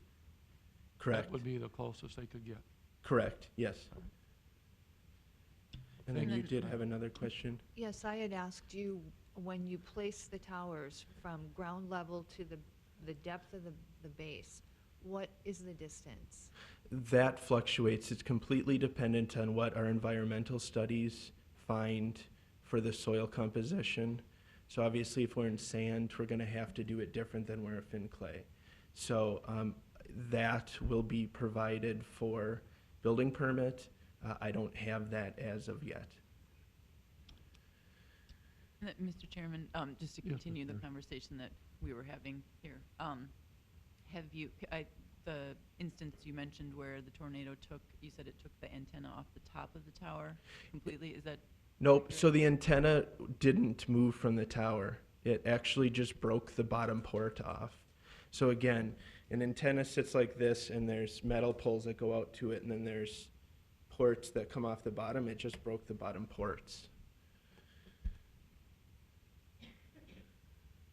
Thank you, Mr. Diamond. Thank Sorry, you for Mr. Chairman. clarification. Mr. Chairman, one more, Yes, one Ms. more Barris. question.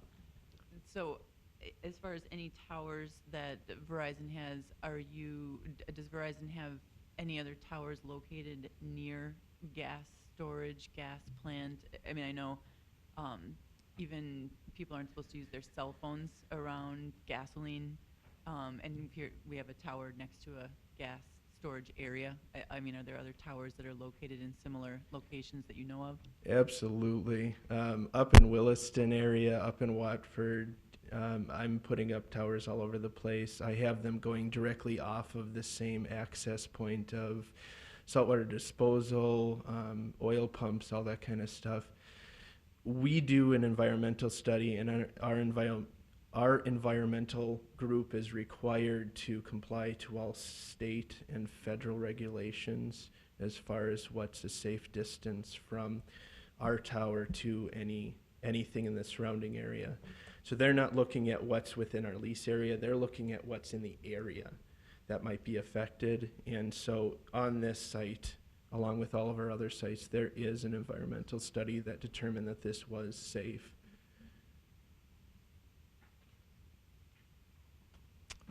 Thank you very much, Mr. Diamond.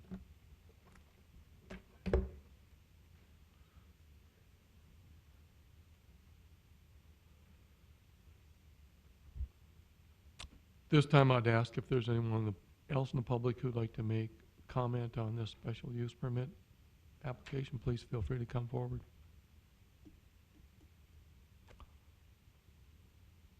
Anyone from the commission wish to make further comment?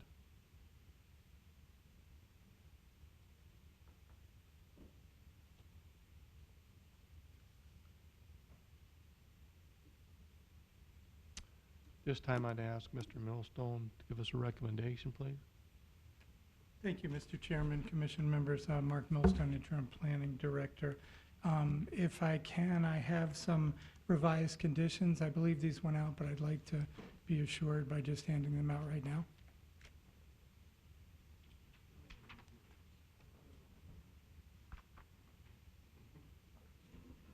Okay, Mr. Josephson said you already received them. I just want to reiterate the changes. First of all, it is a 159-foot tower because, as Mr. Diamond said, it's a 150-foot tower with a 9-foot lightning rod on top. And the only other revision we made is, we said prior to building issuance, the developer shall submit a copy of the letter from Sabre Industries, or a copy of the letter from Sabre Industries dated April 14, 2015, with a wet registered professional engineer seal and signature, which is also a part of that packet. The only other thing I'd like to add is that the attorney who came up had submitted a letter talking about his site, and along with it, he submitted diagrams showing fall radiuses, and his radius was pretty much the height of the tower. So he had a pretty much 100 or a 300-foot diameter circle. And I just wanted to add that, the fall letter that we received is done according to standards. I forget what the standards are called, Jesse, but there are telecommunication standards when they look at falls for these kind of towers. And so that fall letter that came in, as Mr. Diamond pointed out, shows that the tower would fall within a 1/3 foot area of the tower height, so it would fall within an area of about 50 feet of the center of that tower. With that, city staff recommends approval with conditions. And then I can handle any questions you may have. Any questions for Mr. Millstone? Thank you very much. Thank you.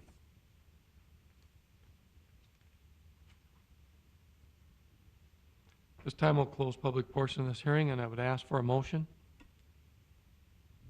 Mr. President? Oh, Mr. Coley. I don't Mr. make Coley. motions, but just one comment. There have been some materials that have been presented at the hearing that I think were not in your packet, both by Mr. Morosco and by Mr. Diamond. I would just ask that as a commission, you direct that those materials be submitted to the city, and we would include those with our file on this matter. Okay. Those materials, the photos that were presented, if those could be presented and part of the record of the public hearing, and if we could get a copy of what Mr. Diamond presented off of his computer photos of generated photos there, if you could please, would it be possible to get photos or a record of that presented to our planner so they can be put in the record? Yes, for this meeting? Yep, I'll send it right after the meeting. Okay. Is that fine, Mr. Coley? That'd be good. And Mr. Millstone, the comment you spoke of, the written comment you spoke of, that also we would like to see in the record. Okay? All right. Thank you. This time then I'd ask for a motion.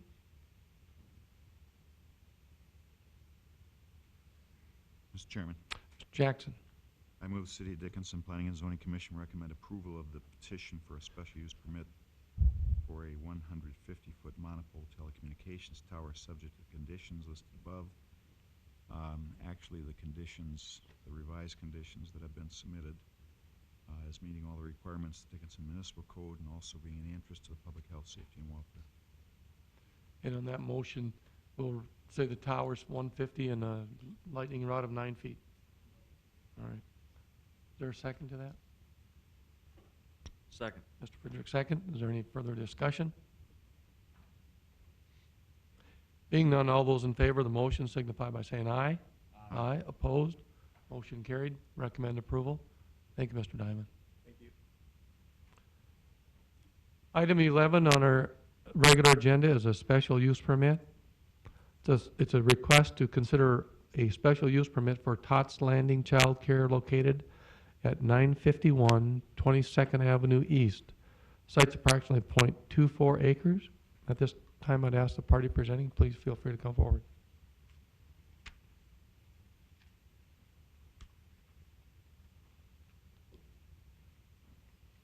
Good morning. Morning. I am Shauna Pengelly, and I am the owner of Tots Landing.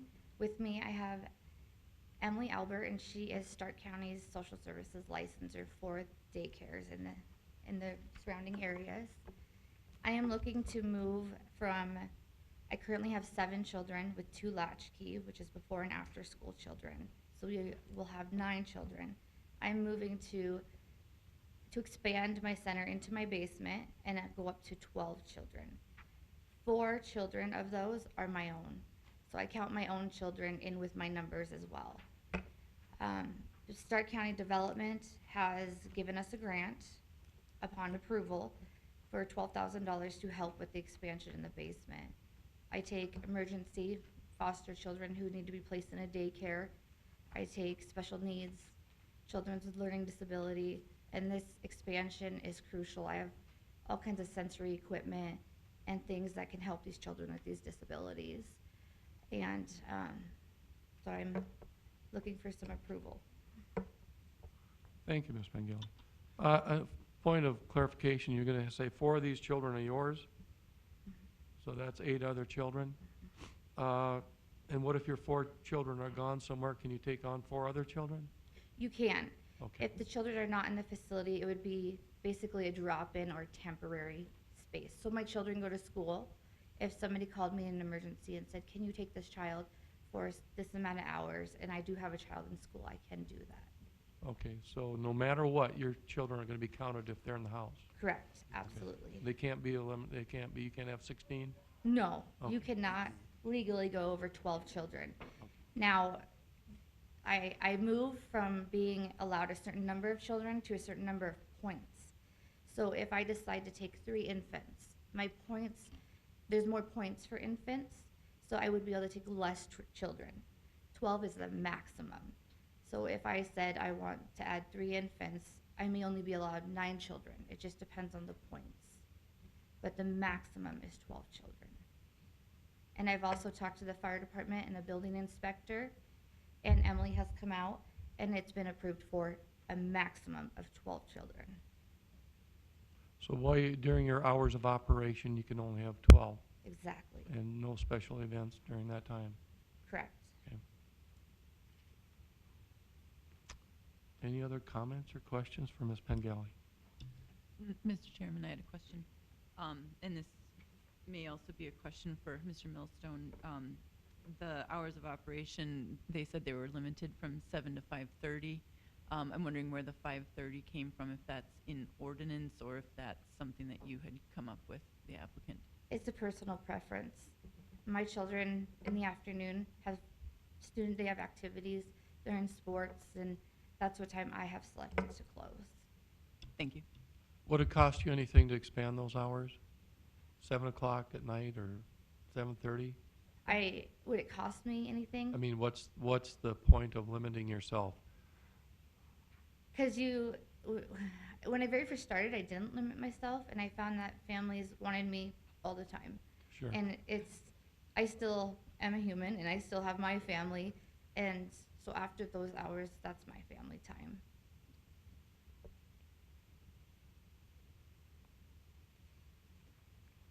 Any other questions or comments? I just ask that Ms. Pengelly state her address for the record, please. 951 22nd Avenue East. Thank you.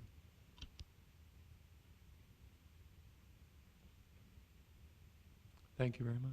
Thank you. This time I'd ask if there's anyone in the public who'd like to make comment on this special use permit request for childcare. Hi, as stated before, I'm Emily Elbert. I am with Stark County Social Services. I am the daycare licensor for Stark County, and I've been working with Shauna since she licensed last year. And I just want to make note that she has gone over and beyond what she always has to do to provide care and make sure that her environment is safe. And the expansion is an expansion, but really it's just opening up a few spots. And so I find with the need of daycare in Stark County, that this would be a recommendation granted for her. Thank you very much for your comments. Is anyone else who would like to make comment on this? Please feel free to come to the podium. My name is Marisa Netzer. I live about 2 units down, so in the driveway over from Shauna.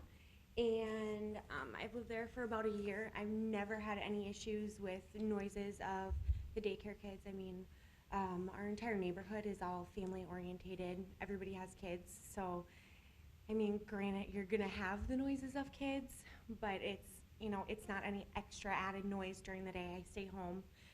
I've never been affected by it, nor have I ever been affected by any of the extra traffic that's coming on our road, you know, during drop-off times or pick-up times.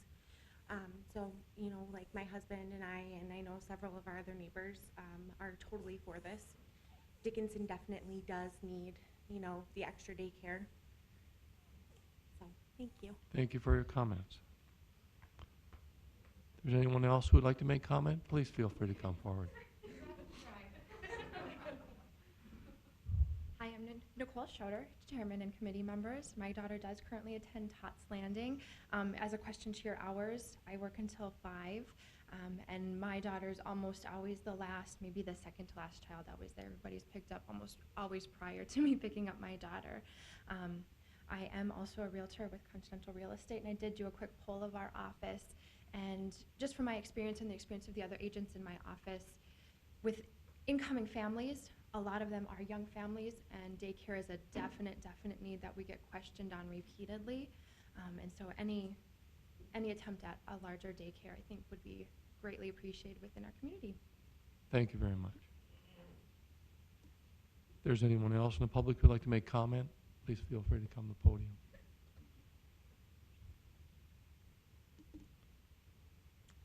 Hi, my name is Erin Humphrey. My child currently goes to Tots Landing Child Care. Good daycares are extremely hard to find in Dickinson. I've heard of many cases where kids have been neglected and abused. When a good daycare is found with a loving and caring person behind the organization, we need to help it grow. I believe this is huge for our community. Shauna has become a big part of our city and works really close with social services. The extra space would benefit all the families currently going to Tots Landing Child Care and will benefit the community as well. Thank you very much. Address, please, for the record. Go Mine? ahead. Yeah. 778 16th Avenue East.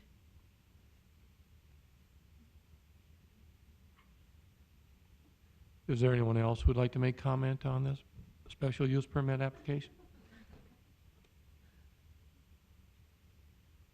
My name is Dean Kubis. I live on 2400 State Avenue North. Anyway, my grandson goes here, and she does a super job with him, and I think we really need to promote keeping, it's hard for them to find daycare. Thank you. Thank you, Dean. Thank you very much for your comments. If there's anyone else in the public who'd like to make comment on this, please feel free to come forward. Mr. Chairman, Commissioners, I'm Thomas Pengelly. I reside with my wife Shauna at 951 22nd Avenue East, and I just wanted to thank all the members of the city that we've worked with up until this point. We are very proud and happy to be a part of this city growing and being a good place for families to live and grow. And we hope that everything keeps moving forward. And once again, thank you. Thank you very much, Mr. Pengelly. Anyone else from the public wish to make comment? Please feel free to come forward.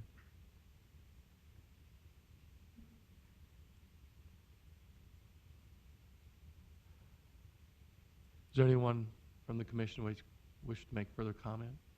Just one question for the applicant. I see it's a twin home. The person you share the common wall with has no concerns? What was that? I see it's a duplex unit. The neighbor that you share a common wall with, does it not have any concerns with you expanding? In the paperwork, I don't know if all of you have a copy. His name is Warren Logan, and he's wrote a letter of support. Sure. Come on up. You can step forward. Okay. We can hear you. But The one who I share a wall with and a fence line with, and also my back neighbor who I share a fence line with, have submitted letters of support. Mr. Chairman, I Ms. have an Perry. additional question for the applicant. Do you have any plans to potentially move this off-site, to a larger facility, or you plan to keep this in your home for the time being? This will stay, for the time being, yes, this will stay in my home. I don't have any future plans to expand beyond 12. I do have parents who are expecting, one parent, and so that child will be able to stay with her or his sibling, which is another benefit. We want to keep these kids together. I just wanted to add a comment to Commissioner Pierce's concern. What we found is because of the state building code and other state laws, that it's impossible to expand a child care within a residence, because once you trip that number of 12, once you go over that, there are fire codes and other restrictions that kick in that just cannot be accommodated on a residence such as this. So yes, if she moves, she's going to have to find a commercial piece of property, and it's going to have to put a lot of improvements into it. I guess that was to clarify my question. That was my question, if you were planning on ever moving off-site to a larger facility that you would commercially run. Right. I would. If it's not in my near future, but if I decided to do more, I would move off-site. At that point, too, Commissioner Pierce says she wouldn't need a conditional use or special use permit on a commercially zoned, on R3 or more intensive high residential density or more intensive. No special use permits required.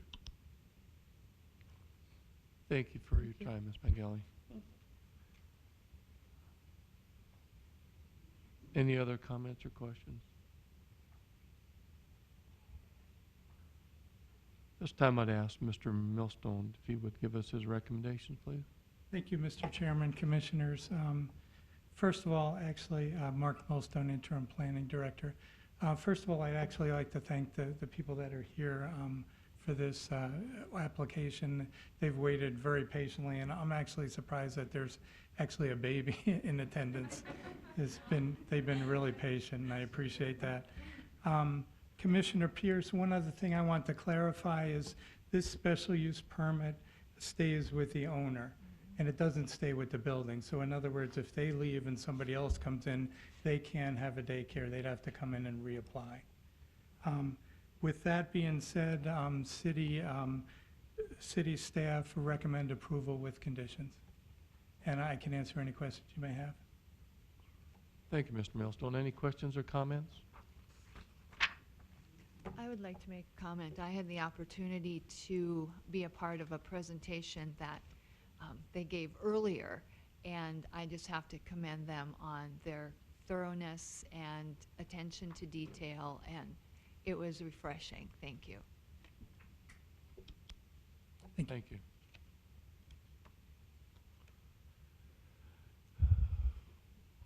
And for the record, there were in our official packets, and if the public wants to read them, they can. There were 11 letters in support of this and 1 in opposition. I'm not going to read those letters, but they are available if anyone would like to read them. So at this time, I'll close the public portion of this hearing. I would ask for a motion. Mr. Chairman. Ms. Pierce? I'll move that the City of Dickinson Planning and Zoning Commission recommend approval of the petition for a special use permit for a child care center called Tots Landing, subject to the conditions listed above, as meeting all the requirements of the Dickinson Municipal Code and also being in the interest of the public health, safety, and welfare. Is there a second to that motion? I'll second. A second by Mr. Bryan. Any further discussion? Being none, all those in favor of the motion signify by saying aye. Aye. Aye. Opposed? Motion carried. Recommend approved. Thank you very much. Good luck.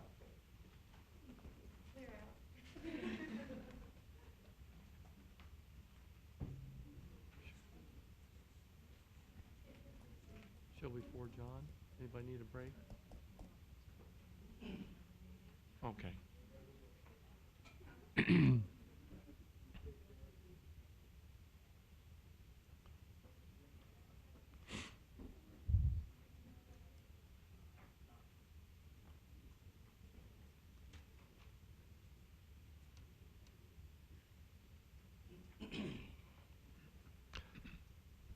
Item 12 on our regular agenda is a special use permit application. It's to consider a request for a special use permit for the storage of hazardous materials. Site is located at 2225 West Ballard Street. Site is zoned general industrial and is approximately 14.46 acres. And at this time, I'd ask the party presenting, please feel free to come forward. Good morning, members of the commission. I'm Gene Mulbert with Rockpile Energy on 225 West Villard. In your packets, I believe you have our plans for our facility. The permanent facility is totally self-contained. If there is any spillage, it would all drain into a sump and be lined with limestone to neutralize the hydrochloric acid as soon as that happened. The other thing we would install in the rail car building for unloading is a sprinkler system that if the fumes did get to a level, sprinkler system would come on to cut the fumes. Scrubbers are used all the time on unloading and loading procedures. The scrubbers that we would use are the same ones that are used at 2 other businesses here in town, and as far as I know from the fire department, they can correct me if I'm wrong, but there's been absolutely no complaints from those 2 businesses. One, I understand there has a 3rd business, there has been complaints of fumes on the north side of town, but 2 have had no complaints. Regent Chemicals and Shreve Chemicals are the two parties we'd be dealing with getting our hydrochloric acid from. They've been in business for combined probably 40, 50 years or more. Don't know for sure, and they've had absolutely no problems all over the US with their products. No spills, no problems with any containments. I don't know what else I can add except that we would have everything contained. Rockpile's biggest #1 item is safety. We take care of our people, and we want to keep working here in Dickinson. We've been here about 3.5 years now, and want to stay and make this a home. Thank you, Mr. Mulbert. This time I'd ask if anyone had any questions or comments for Mr. Mulbert. Mr. Chairman, I have a couple questions. Supposing this application were denied, would that create such a burden that Rockpile would want to find a new location, or, I mean, are there any plans to move anywhere else? We have another location. It's 10, 12 miles from our main shop area now where we're established. We would like to keep everything centralized if we could. Having things off-site sometimes always cause problems with maintaining them and supervision. So we'd like to stay all in one place. As you probably know, we've purchased Martin's Construction. And as soon as he gets his new building built, we'll be taking over all that property. So that's about 12 acres or 14 acres that's listed there. We've put in quite a bit of track. We're looking at some more track expansion in the future with the oil prices. Makes it a little tough for some things right now. But like I said, we want to make this our home. We'd like to keep everything in one spot if we can.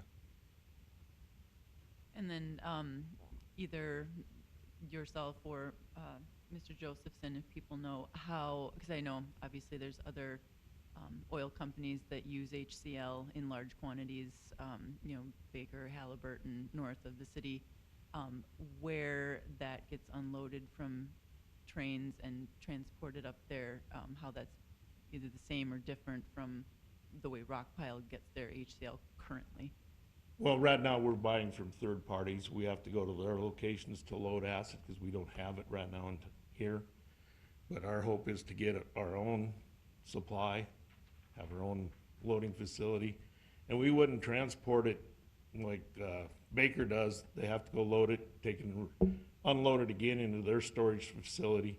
We'd be going directly from a train car into our storage, then it'd be blended and go in the truck and go out to the well sites. So just to clarify, currently, to your knowledge, no one gets it unloaded in the city here off train cars. They have to do that elsewhere and truck it in? As far as I know right now, I know one company we buy from, Univar, they unload. I think they're looking at coming into town there, I believe in the old Baker location on the east side of town. They're looking to move back in there. Right now they're out at the old briquetting plant where they're loading it, but they're looking to move in. Thank you. Thank you, Ms. Pierce. Any other comments or questions at this time? Mr. Mulbert, Mr. Jackson. Rockpile really has been a good addition to Dickinson, by the way. Thank you. You've probably seen the packets. We've got letters from both our county emergency manager and our fire chief recommending denial. Yes. You know, I think for most lay people, we hear about acid, the storage, and raises a big red flag. We're probably not as informed as some are. Did you meet with both our fire chief and the emergency manager by chance? Not the emergency manager. I met with the fire chief and Mr. Josephson. And representatives from Shreve and Regent Chemicals did too. You know, I don't know how everybody else feels. It's kind of hard, I think, to move forward when we've got negative recommendations from those two. I don't know if you can speak to that at all. I guess all I can really say is that, like I said, our #1 is safety. The system we plan on putting in, if we were allowed to, is all totally self-contained. The systems we use are maintained. They have no, other companies that use them have no odor problems. With a rail car, you can't spill a whole rail car at one time, because it's unloaded from the top. It's not like a lot of cars are valved on the bottom, and it's unloaded with air from the top into another tank. And the way our facility is designed is everything is contained in there. Limestone to be put in. If there is a little bit of a spill, it'd be neutralized immediately. All goes into a containment tank, and then it'd be disposed of properly if there was a small spill. We don't believe that there's any problem with our system that we're designing. It's very safe. No other problems would be from it. I guess that's about all I can add. Okay, thanks.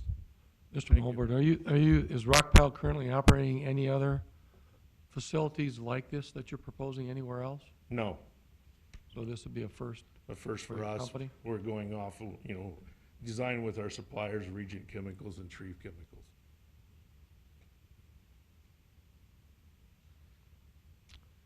Any other questions or comments? Mr. Mulbert? Thank you very much. Thank you. This time I'd ask if there's anyone in the public who would like to make comment on this special use permit application, please feel free to come forward.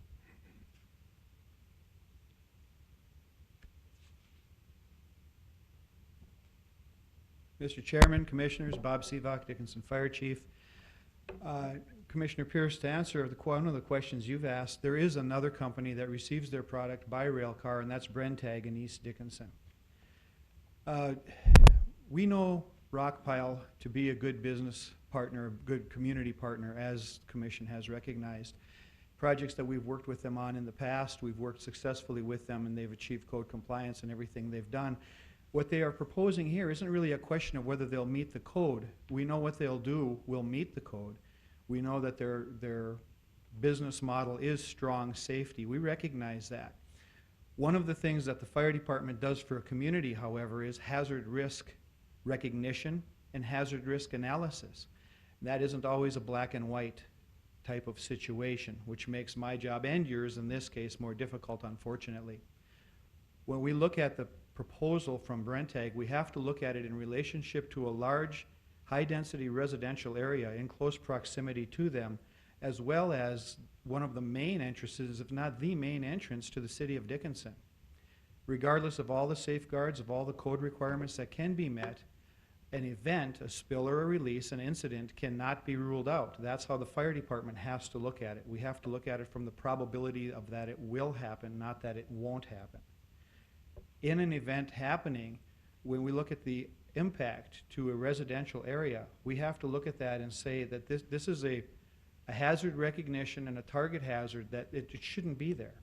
Even if all the code requirements can be met, and we know this company will, quite honestly, they're too close to a high-density residential and commercial area and a heavily traveled road if an event would happen. In their application packet, if you'll notice, we're not just talking about this initial current proposal for the hydrochloric acid, but they at least allude to future growth and additional chemicals and noxious chemicals which have not been identified and which we don't have any quantities for. So I think we have to look at it from the point of view of what this can grow into, which could be a large tank farm or a large chemical storage facility that, in the opinion of the fire department, is too close to a large residential population. Thank you. Thank you, Mr. Sevon.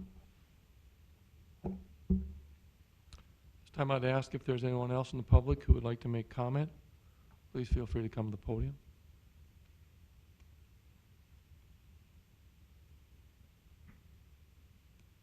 Any other comments or questions from the commission?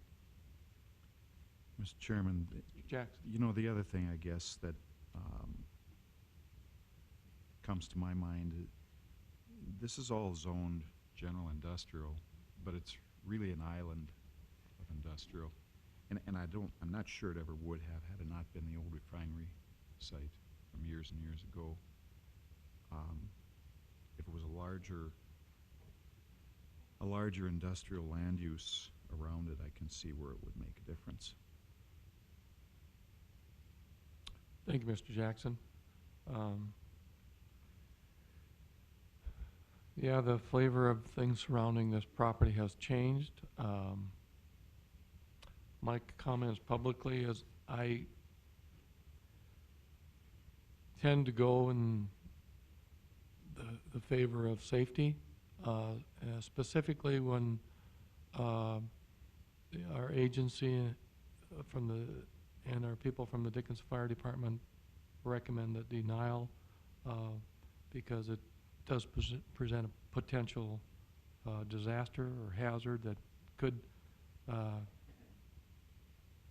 turn into something not so good.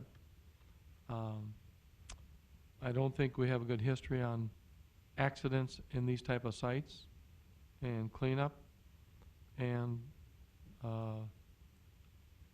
I don't believe with rail safety being what it is today that anyone can say that it can't happen, because it has happened a whole lot with tanker cars that supposedly the product inside them could not explode, but they did. And we just had people concerned about towers falling on propane tanks in the earlier in this meeting. And this is probably much more significant as a potential accident waiting to happen. And that's notwithstanding that this company has been admirable in what they've done. But it looks as if this location is not the proper place for this type of storage at this time, or a place for future expansion of storage of other type of chemicals at this time. That's would be my public comments on this particular application. Any other comments? Ms. Parrish? Chairman, just to echo those comments, in reviewing this application, I was thinking something similar that, you know, we might question generally that general industrial classification that is there, because that would typically be the location where you would put something like this. Especially, it's a well-selected site in terms of being near the rail yard and would be advantageous for this type of activity.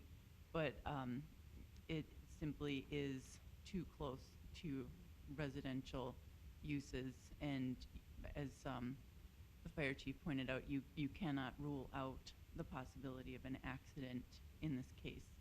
So that would be why I think it's not the proper location for this. Thanks, Ms. Pierce.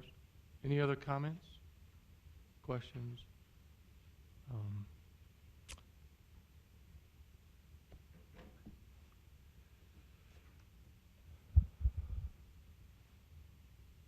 This time then I would ask for a recommendation and comments from Mr. Josephson, our city county planner. Yes, Steve Josephson, City County Planner. You've seen the staff report, and the recommendation is for denial, and certainly the comments that we received from both the city's fire department and the county emergency management department weigh heavily on that. There is a requirement in the code that for these kinds of uses that they be located at least 1,000 feet from commercial and residentially zoned property. This appears not to meet that requirement. Plus, in the vicinity of where they're proposing this, there are habitable structures, the office and other structures, nearby. But one of the other things we also consider as part of a special use permit is compatibility of use. And certainly there may have been a time decades ago when this was the edge of town, this is where general industrial, was placed, and it may have been a different situation, but if you look at the development pattern in the city and you look at the zoning and the future land use map, this is an area which is developing with both residential and commercial development. And as the chief said, this has become a gateway to the community, and we anticipate more development within that area. And again, to echo the chief's words, nobody disputes the record of Rockpile, and certainly not their sincerity. It's at that location, this is due to the potential hazards and the compatibility issues. This is not the right location for such a use, and I'm here to answer any questions. Is Does anyone have any questions for Mr. Josephson? Being none, we'll close the public portion of this hearing, and I'd ask for a motion.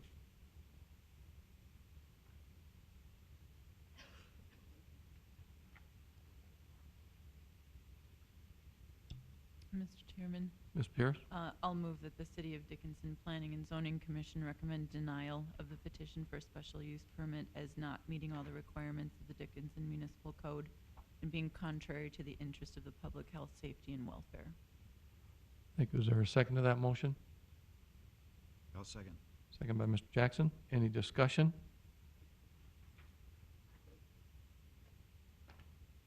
Being none, all those in favor of the motion signify by saying aye. Aye. Opposed? Motion carried. Special use permit recommendation denied. Thank you, Mr. Mulberg.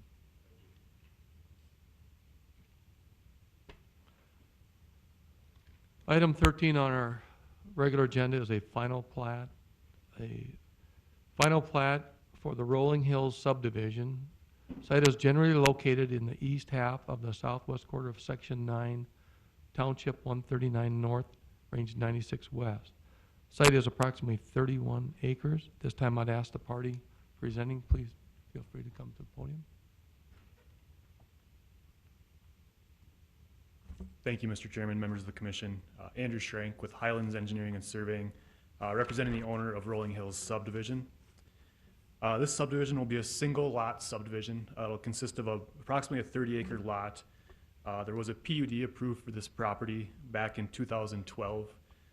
This allowed for resident R3 property or apartment units on this site.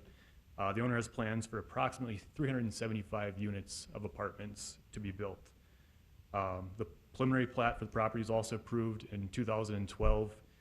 We've been held up largely due to city infrastructure issues regarding water and sewer adequacy for the site.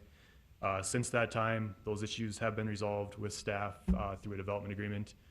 The plans for the property have already been approved, and some of the construction has actually already taken place. They have a lot of the underground complete and some of the earthwork complete as well. So if you have any questions, I'd be happy to address those.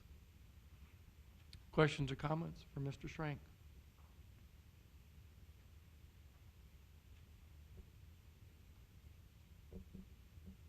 Thank you, Mr. Schrank. Thank you. Time I'd ask if there's anyone in the public who would like to make comment on this final plat. Please feel free to come to the podium. Glad to hear your comments. Anyone else from the commission wish to make comment? Mr. Chairman, Jack. I think the plat's fine. I think we should approve it. But I think we should take this opportunity. I had asked Mr. Josephson a couple days ago just to review.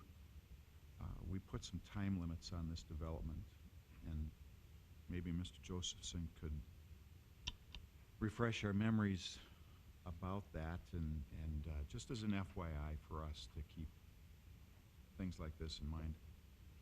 I'm going to defer to Mr. Millstone. He went ahead and did that research. I'm sorry. That's okay.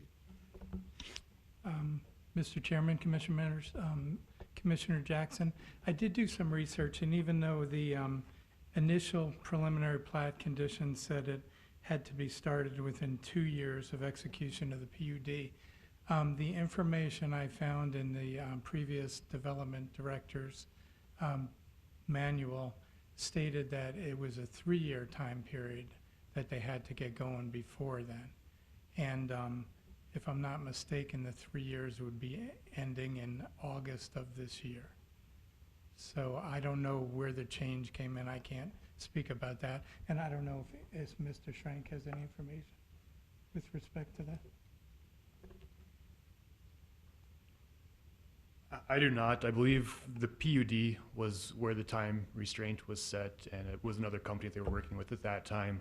I know the developers are aware of that. I believe there may have been some postponement on that due to the city infrastructure issues. I believe it was a 2-year time constraint, but since we were held up for water and sewer for a year or two, I believe that date was possibly pushed back, but I don't have any firm dates on the completion. You know, I guess I do remember that discussion, and I do think we went to 3 years, as I recall. But the reason I bring it up is because nothing's happening out there, so we're gonna run into this will be the first time we've run into this deadline that we put on a number of projects. I don't know that we need to discuss it right now. I assume that the developer is gonna be asking for some kind of an extension or something. And I don't know where we'll be with that, but. I know if we put these extensions, I thought this one first started out like 6 months. And then some girl from California talked to our developer into a year and a half. And now we're out 3 years. So is it worth putting timelines on these? Mr. Colling, legally, what, are these timelines mean anything? Well, certainly they do. If the timeline is breached, there are legal remedies, and you could, as a commissioner, we as a city could deny building permits and deny zoning for those projects. I think because of some of the city infrastructure issues and other reasons, we have been willing in the past to extend those deadlines. But if that's not the wishes of the commission or the city commission, we can change our position on that. I do think, in light of some of the limitations we've had with city infrastructure, the deadline extensions we have made in the past have made sense. But we're at your discretion on that. If I may, I know under section 38 in the code, which addresses subdivision, subdivisions, we can, the planning director can actually, upon request of the developer, can extend if I know that we're talking about the PU, planned unit development in this case, but just for the record, for the preliminary plats, there's a provision in there that allows a developer to have the extension granted by the community development director if they could come forward with some sort of a reason, perhaps beyond their control, such as in this case, that was beyond their control. So, and my understanding was that the community development director did issue an administrative approval, for this to go out. And so those exceptions and requests for extensions are usually based upon some reasonable effort by the party to do it and an effort by the city to get infrastructure, and so there's compelling reasons for some of the delays. Mr. Chairman, I think that's fair to say. We do keep in fairly regular contact with our developers. I know Mr. Kessel and Mr. Jackson have been meeting with them in the past several weeks to get a sense of their development pace and prospects. So I do think the extensions we've made to date have made sense, but we'll continue to look at that issue going forward.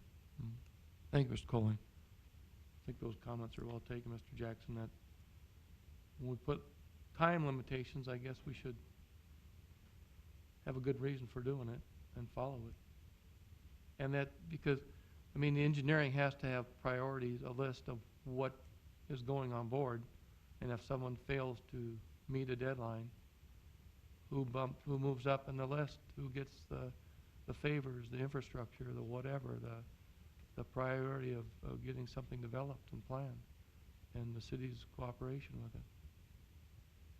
I've been Steve Josephson, City County Planner. I know there have been cases we've had discussions with some developers who had gone through the preliminary plat process, and not because they were told there was no infrastructure, but for other reasons, they never brought it to final plat, that we have told them that they have to come back through the platting process. They have to come back in front of planning and zoning because of the requirement that we have in our code. So far, they've not, but they've been advised of that. Mr. Schrank? Mr. Chairman, if I may, I am just reviewing the development agreement here, and actually the development agreement is limiting how much construction they complete. The development agreement talks about improvements to Lift Station 5 for the city's capital improvement plan, and it limits the developer to only phase 1 of their development, which I believe was approximately 2 or 3 apartment buildings, so maybe 100 to 150 units. So we're actually being held up by city infrastructure for this project, not at the developer, at their desire. So Mr. Schrank then, so when things get going, do you have a timeline on when you think your things are gonna be developed and I don't know for finished? sure. I haven't heard a firm date, completion date from the developer. I don't have that answer for you at this time, unfortunately. Thank you. Thank you. Any other comments, questions? Anyone else in the public who would like to make comment on this? Rolling Hills subdivision, final plat, please feel free to come forward. Andrew, what's been completed out there to this point? I mean, have they started? They have. They've done approximately, I would say, 90% of the site earthwork. They've graded the site. They've put in the water and the sewer as well. So they've got all the underground work done. They're essentially ready at any time now to start. When they decide to start pouring buildings and foundations, they could start. So it's a little different than some of the other developments that just sit there with the land raw and no investment's been put into it. This is a little different situation. They've put a substantial amount of infrastructure in place already, so. Thank you. Thank you, Mr. Schrank. Anyone else would like to make comment, please feel free to come to the podium. This time I'd ask anyone from the commission wish to make further comment. And none, Mr. Millstone, our interim planning director, would like to hear your comments and recommendations. Thank you, Mr. Chairman, commission members. The only thing I'd like to add is that the preliminary plat was approved in October of 2012. In my opinion, through no fault of the developers, it's been withheld because of inadequacy of infrastructure improvements. So I, for one, are pleased that, we're looking forward to approving this and they're finally getting out there to build their project. With that, city recommends approval and I'm available for any questions. Questions or comments? Thank you, Mr. Millstone. This time we'll close the public portion of this hearing and I'd ask for a motion. Mr. Chairman, Mr. Kovac. I move the City of Dickinson Planning and Zoning Commission recommend approval of the Rolling Hills final subdivision plat as depicted in Exhibit A and meeting all the requirements of the Dickinson Municipal Code and also being in the interest of the public health, safety, and welfare. Thank you. Is there a second? A second. Second by Mr. Jackson. Any discussion? Just one more comment. Mr. Frederick? I'm totally open to time limits on these subdivisions that we, going forward. But I mean, if the developer has actually made some effort to invest in the property, putting sewer, water, infrastructure in, I think we should be open to looking at any extending some of those time limits. If the property's sitting barren and nobody's even mowed the grass in 3 years, those are the ones we need to push out, not the kinds that are being invested in. So, just a comment. Thank you, Mr. Frederick. Yeah. Any other discussion? Make sure I'm making myself clear. I absolutely agree. I absolutely agree. And I think this is one. We did meet with this developer. I don't think we're going to see any near-term development out there. According to them, there's not going to be anything happen near-term. But having said that, they've done a lot of work already. Much of the reason for putting them off was because of city infrastructure, which will get taken care of this year. So to me, this is an example of one that deserves cooperation.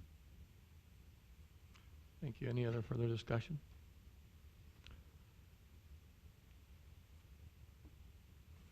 Being none, all those in favor of the motion signify by saying aye. Aye. Opposed? Motion carried. Final plat recommended for approval. Thank you, Mr. Schrank. Item 14 on our regular agenda is a consideration for a Renaissance Zone project at 41 East Villard. This time I'd ask the party presenting, please feel free to come forward. Glad to hear what you have to say.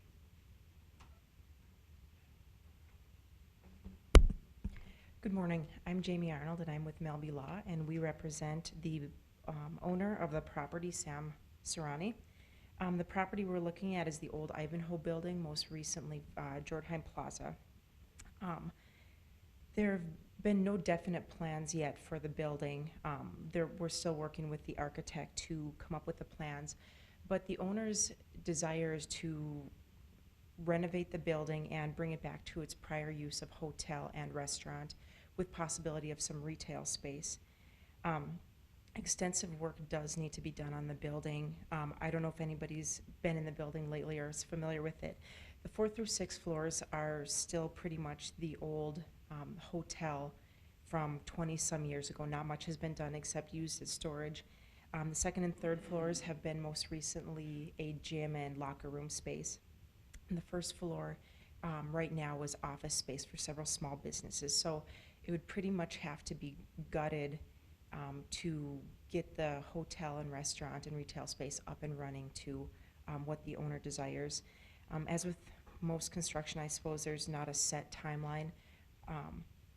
But once the project is approved for Renaissance and the final tenants leave, which we're expecting about the end of June, construction on the hotel and restaurant will be up and running.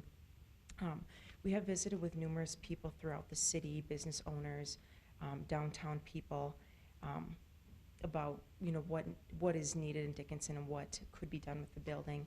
And we've got a lot of positive feedback on this, and we believe that the goals that our client has for the building are consistent with the Renaissance project as well as downtown Dickinson's goals and views. I'd be happy to answer any questions. So the zoning has not changed that you know of on this building and its use since its prior use, so it's, that part of it should be I believe no it's, problem. I don't think so. I think it's the same zoning. Mr. Chairman, it's still downtown commercial at that location.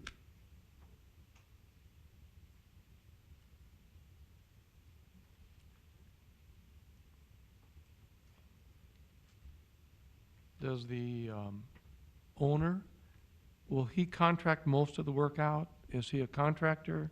Do you feel representing him that they're capable of meeting any timelines that the ND Renaissance Zone, program requires? Yes, and actually I should have clarified, Sam is a female, and she has been working with Foster Construction out of Williston, and he, it's kind of been from the very beginning planning. He is involved in planning and is working with different people, I guess, to get everything done as needed. Right now, we're pretty much ready to go except for the plans, but a lot of stuff needs to be done before construction actually begins, taking stuff out of the building, and we're just kind of waiting for the go-ahead, I guess. So we're confident that we'll be able to meet the goals and the timeline set up by the Renaissance Zone. If I can follow up Mr. Joseph. on Chairman Abrahamson's comment. So once this is approved by City Commission and the approval and the proof of public hearing are sent up to the North Dakota Department of Community Affairs, there is a 5-year conditional approval to get the construction done. And if it's not done in 5 years, it expires. Your client is confident that they can finish all their construction within that 5-year period? Yes, I don't think there's any, I don't think they really have any question about that. They're really looking to get going on this, and we don't anticipate many holdups at this point that'll prevent them from getting it done within the 5 years.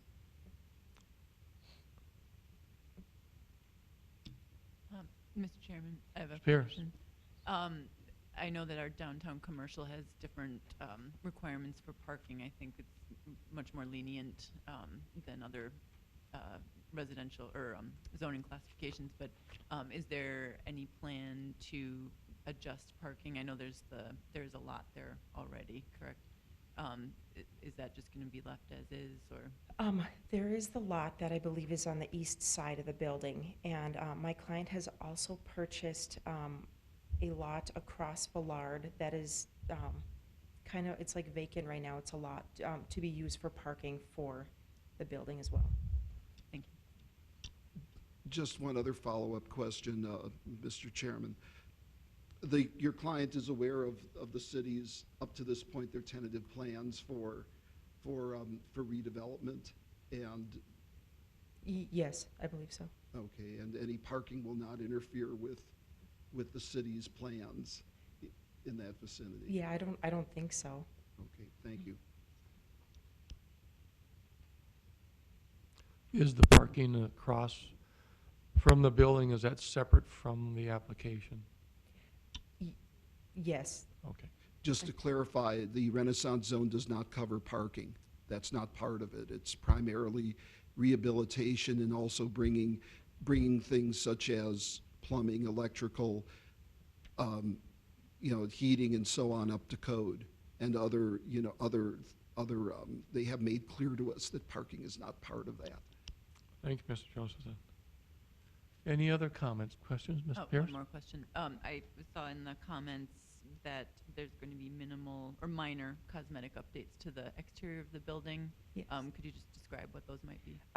I believe it's things like the signs. There's no signs in there right now, so it'd be putting signs in, light bulbs, things like that. From what I understand, is there's not going to be a lot of brickwork or painting or anything, just minor, like I said, signs and things. Commissioner Pierce, if I can direct your attention, they actually have a list of these are the improvements that are actually, but most of those would be covered by the Renaissance Zone project, and it's in their application. It says Foster Construction Services on the top of it. So some of the minor cosmetic things may not be, but the major improvements are going to be. So in the application, you have submitted it as a business application and go to the North Dakota Department that handles Renaissance Community Development. This will be handled as it's going to be a business. Yes. So will the owner lease out space, continue to operate the space for personal reasons or uses or personal business, or is it going to be pretty much everything there will be leased out to separate businesses? No, the plan right now is that it will remain under the same owner. She will be the one running the hotel, or I mean her associates will be the one running the hotel, the restaurant, and any retail. Right now they have moved a check cashing business in. They have one in Williston as well. That's been very successful there. And so that is operating in one of the existing offices right now on the first floor. And so to answer your question, it'll be all under one ownership at this point. That's what the plan is for right now. No leasing to other people at this point. Thank you very much. Any other questions or comments?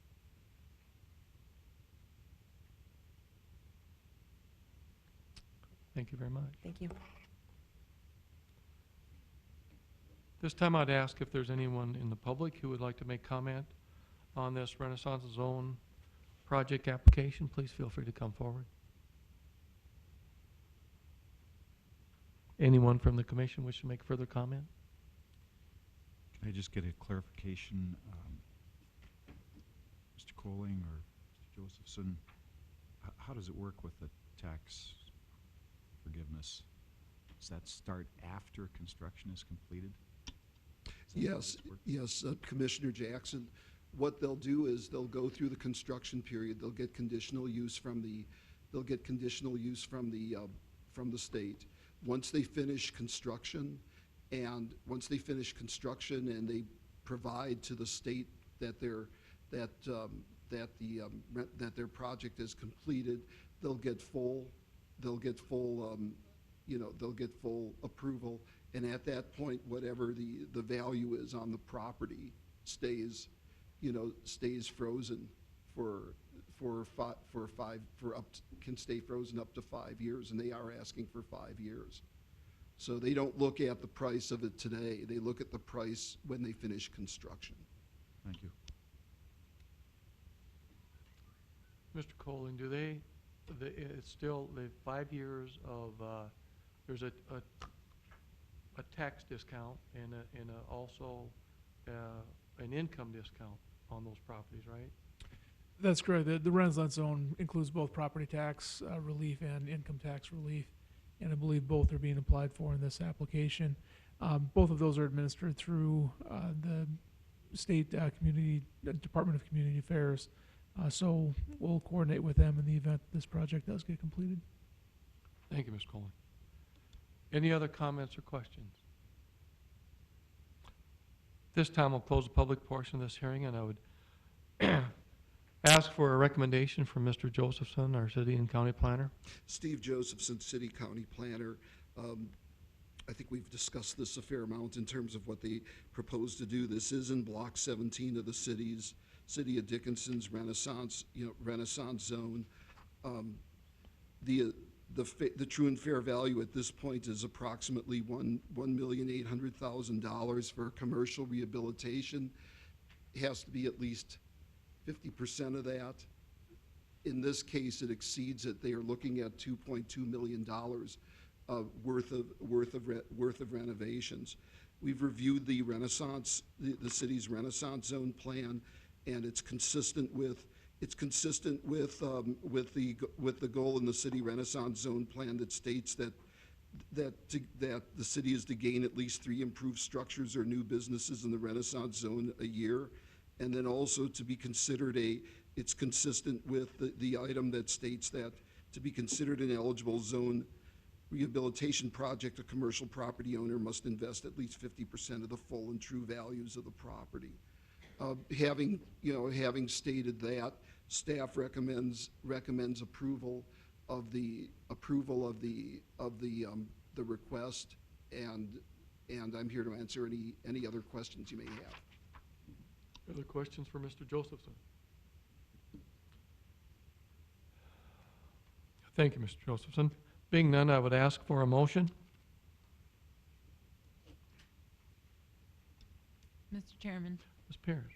I'll move that the City of Dickinson Planning and Zoning Commission recommend approval of Samira Sarani's petition for a Renaissance Zone tax exemption as being compliant with the City of Dickinson's Renaissance Zone plan as amended in July 2012 with the City of Dickinson's comprehensive plan, as well as being in the interest of the public health, safety, and welfare.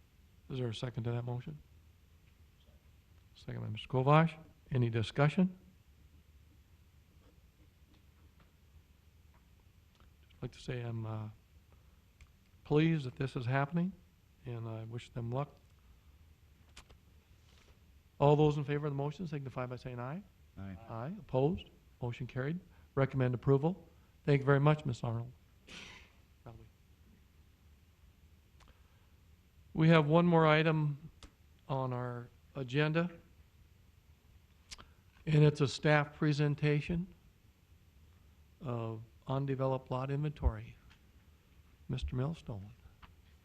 Thank you, Mr. Chairman, Commission members. About 2.5 months ago, we being the Planning Division, was tasked with looking at undeveloped lots. So we came up with this study, and first of all, I'd like to say it's not a scientific study. It's a Google Maps and windshield survey of undeveloped lots around town.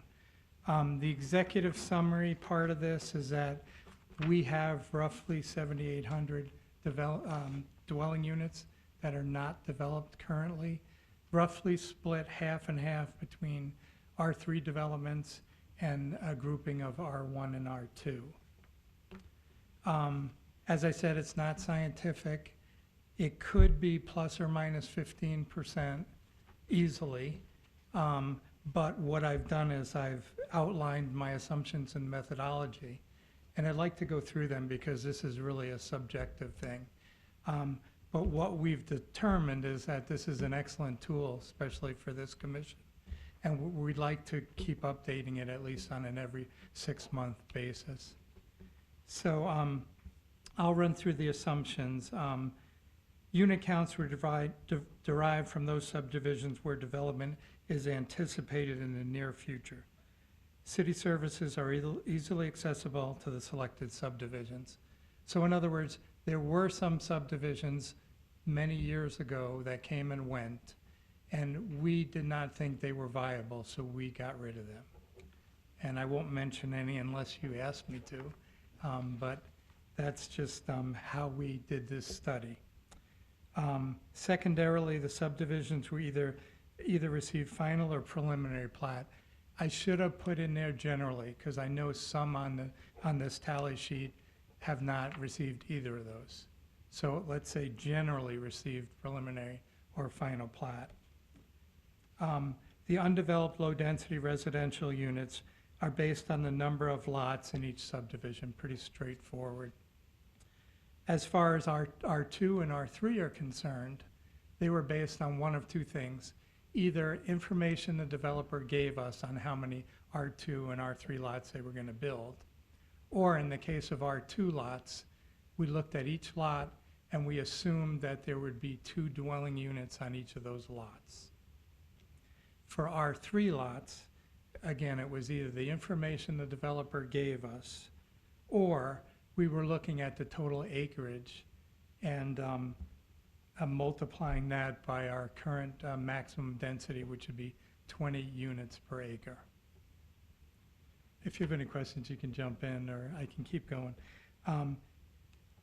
This one's subjective too. If an apartment complex had been issued a certificate of occupancy, it was assumed those lots are developed and not factored into the formula.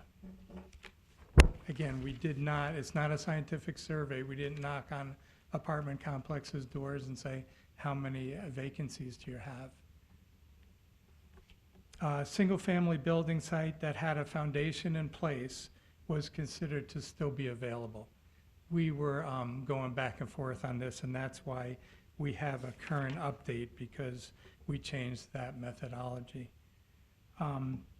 While the need to separate R1 and R2 are not determined to be critical for this analysis, it provides an insight into the number of undeveloped single-family units that have yet to be developed. And then the last thing I want to state is this is somewhat conservative. We didn't go worst case and we didn't go to best case. We kind of picked the solution that we thought was somewhere in the middle. I can elaborate on what would be worst case if anybody would like me to go that route. Other than that, I'm here for any questions.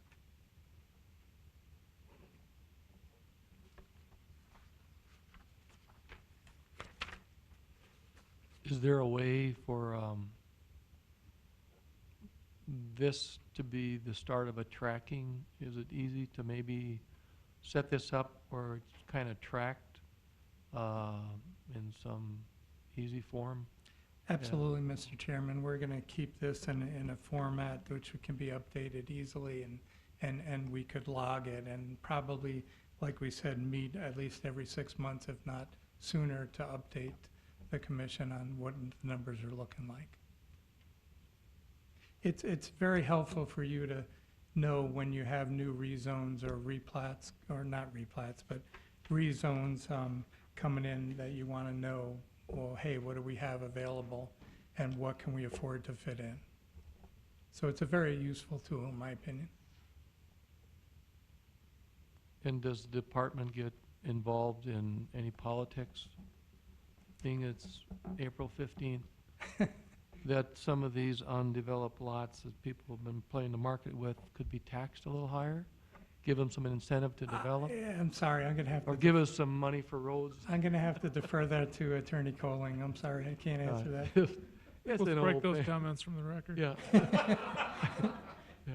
No, it's been something that they've been bothering me for a long time. I mean, we're looking for money for development and infrastructure, and absolutely, our hands are tied. Mr. Chairman, Anyone?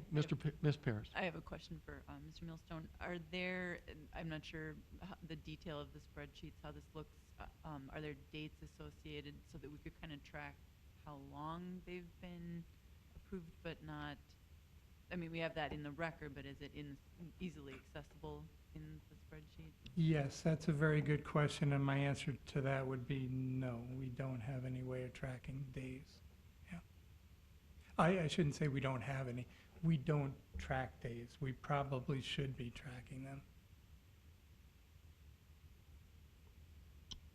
To elaborate on that, I think it would be pretty easy to go back and say, well, Buffalo Bend was platted and recorded in August of 2014. I don't remember the exact date. And we could put the plat date on here just to have a general idea of this is a 10-year-old subdivision versus a 2-year-old subdivision. Right, I mean, even if it's not going historically looking, but even just starting from today, you know, if we're going to carry this on for quite some time, so that there's some sort of reference as to how long they've been sitting vacant, that might be helpful. Yes, thank you, Commissioner Pierce. That's a very good point, and we can add that to our table. And in a subdivision, say that was platted 20 years ago and it was 90% built out, and you got 10%, are those numbers 10 or 10%, say, are gonna fall off the list, saying that's just, for whatever reason, there's 10% of these lots or this property is just undesirable and it's unrealistic that it's gonna be ever developed? That's true, very true, Mr. Chairman, and we'd like input from the board on those such issues, maybe possibly even workshops at some point where we can say, for instance, like States Edition, you know, we still actually have some available lots in that area, and they are still building. And that brings up a good point, too. There are some lots, and again, it was not a scientific study, whereby the adjacent owner may own both lots, but, you know, from a Google Earth view, it looks like an open lot. So we didn't do the research, you know. It would take a lot of time and effort and funding to do that kind of stuff. So we kind of made snap judgments. Like, for instance, if the adjoining neighbor had boats there and whatnot, we figured, okay, he probably owns that, so we won't count that as an undeveloped lot. Do you have numbers to compare, meaning this is such a, things have been developing so much over the last several years, and we're in a different situation. But in other communities, are there standards to go by that show that there's always going to be a certain percentage that hasn't been filled in?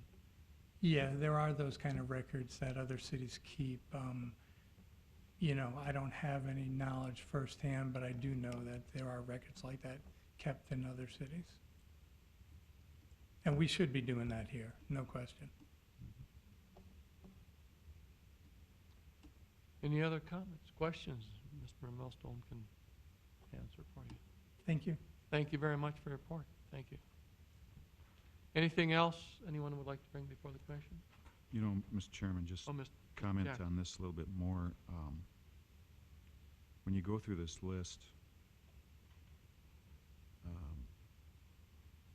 there are some numbers that I would just throw out, and they're not viable. At least they've shown so far they're not viable potential growth for our city. Jason's probably got a better feel for this than anybody, but you know, as you go through each line item, each one's a little bit different. Not very many of these are available today. 3 months from now, there could be a lot more available, and certainly a year from now, I think there will be a lot more available a year from now. So, as we use this to make decisions, I think we have to look at each one of those things. You know, if I go down the list and circle the ones that I think there's a good chance will be available a year from now, there's quite a bit, I think, in both columns, but especially the first column. I think that some of these developers need to understand that there is some chance that they could lose, I don't know if I should use the word entitlements, but if there's only so much room in a sewer line and their property isn't being developed, we need to give that room in the sewer line to somebody else who will develop. And I think that's what we should be doing. You take it to zoning and whatnot. There's a couple of these that have been sitting for a long, long time, and makes it tough for us, makes it difficult when we look at approving things that are further out, and it should be some of these. So it's only one part of the picture. You know, the other part of the picture that we don't have in front of us is demand. What is our demand today, or what's it going to be a year from now? Really, we should be trying to get a feel for that too, as a board. as we go forward. We can micromanage it really easy, but I think it's a good basis for some of our decisions. Just a follow-up comment on that. I mean, this happened with Woodhaven, which I'm involved with, everybody knows. I mean, we've been working on getting that project done for almost 3 years now. And part of it was sewer capacity. And that capacity had been allocated to Sundance Village, which nothing is done in. Diamond Acres, which nothing has been done in. And since they were already entitled, they pushed us off when we were willing to develop. And I think that's where we need to come up with some kind of policy. If you don't have some kind of development plan that's gonna develop it in a certain period of time, we're not gonna hold that sewer line for you, or that water line, forever. It's something that we all should really consider, so. I agree with Mr. Friedrich, and I think it's, the legal terminology, I think that's the tough part of it maybe. I'm just thinking that, how do you word it, how do you put it, so, look, you have an entitlement here, and if you don't do anything, someone else who comes along is gonna get that, and, you're not gonna be able to do it until, there's more infrastructure available. Is that tough to word? I mean, it seemed like when you have so many of them coming in such close proximity, and you got phase 1, 2, 3, 4, 5 on a project, and that's, to me, is very difficult. How can you word it and track it? But it's something that probably should be done. And, Mr. President, I think one of the things that we continually deal with is when we entered into this boom, we entered into it with some limitations on our capacity, both on the water side, the sewer side. All of that sort of backbone capacity had to be designed and developed and done on a expedited basis. Everything from our wastewater treatment plant to our finished water pumping facility to water towers and sewer lift stations, and all of that had to be designed. And fitting those pieces together as to who gets what, or what development gets what capacity is really difficult to do, because you don't know the pace of how a particular developer is going to build out. I think our tack on it as city staff has been to try to build out the backbone of the system as best we can, and then build the water and sewer models that we have over the last couple of years in order to make some judgments about what sort of backbone capacity there is. The actual distribution lines for water and sewer and roads are really at the developer's obligation to build those out. As a city, we can put the backbone there, the superstructure, the water towers and the lift stations. And I don't think, at this point, I don't think we really allocate capacity for those. We construct the backbone of the system, and then those developers who are able to get a project going have the ability to tap into that system. It gets more difficult the farther you get away from the center of the city, because there are particular water and sewer lines that have to be constructed to developments that are farther outside of the core of the city. And I think that's where a lot of our delays have been, is with some of those developments on the periphery of the city, because there is particular infrastructure that has to be built to service those. It's much easier to service things within the core of the city than it is when you're going a mile or two out.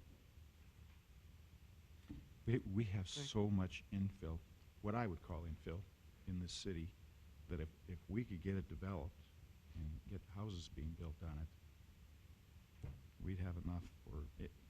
My opinion, we'd have enough for a long, long time.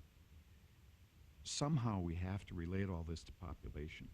And none of us want to talk about it, because I do at least, throw my arms up and say, well, how do I know what our population's going to be? But somehow it seems like we've got to make an estimate somehow to base our decisions on. In theory, this is enough for 20,000 people. Now, I'd throw half of it out. right now. But I think there's half that in the next 2 or 3 years has a realistic chance for development.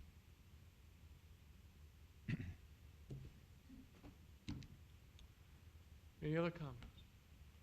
Yeah, just one thing I wanted to interject too is remember, as we have these projects here in the current entitlements, the land development landscape changes, and we've already started to hear from some of the developers of the platted subdivisions that new people are coming in and perhaps looking at modifying it to, modifying the possibly replatting some of these developments because what was approved previously for whatever reasons doesn't necessarily fit in with the plans that these developers have for the future. And certainly that's going to affect,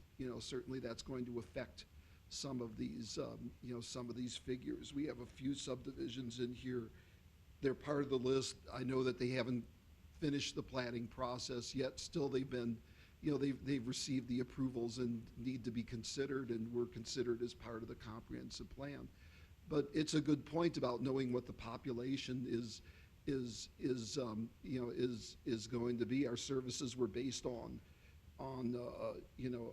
part of the thing it was based on was in the comprehensive plan was the rate development map, which encompassed many of these subdivisions.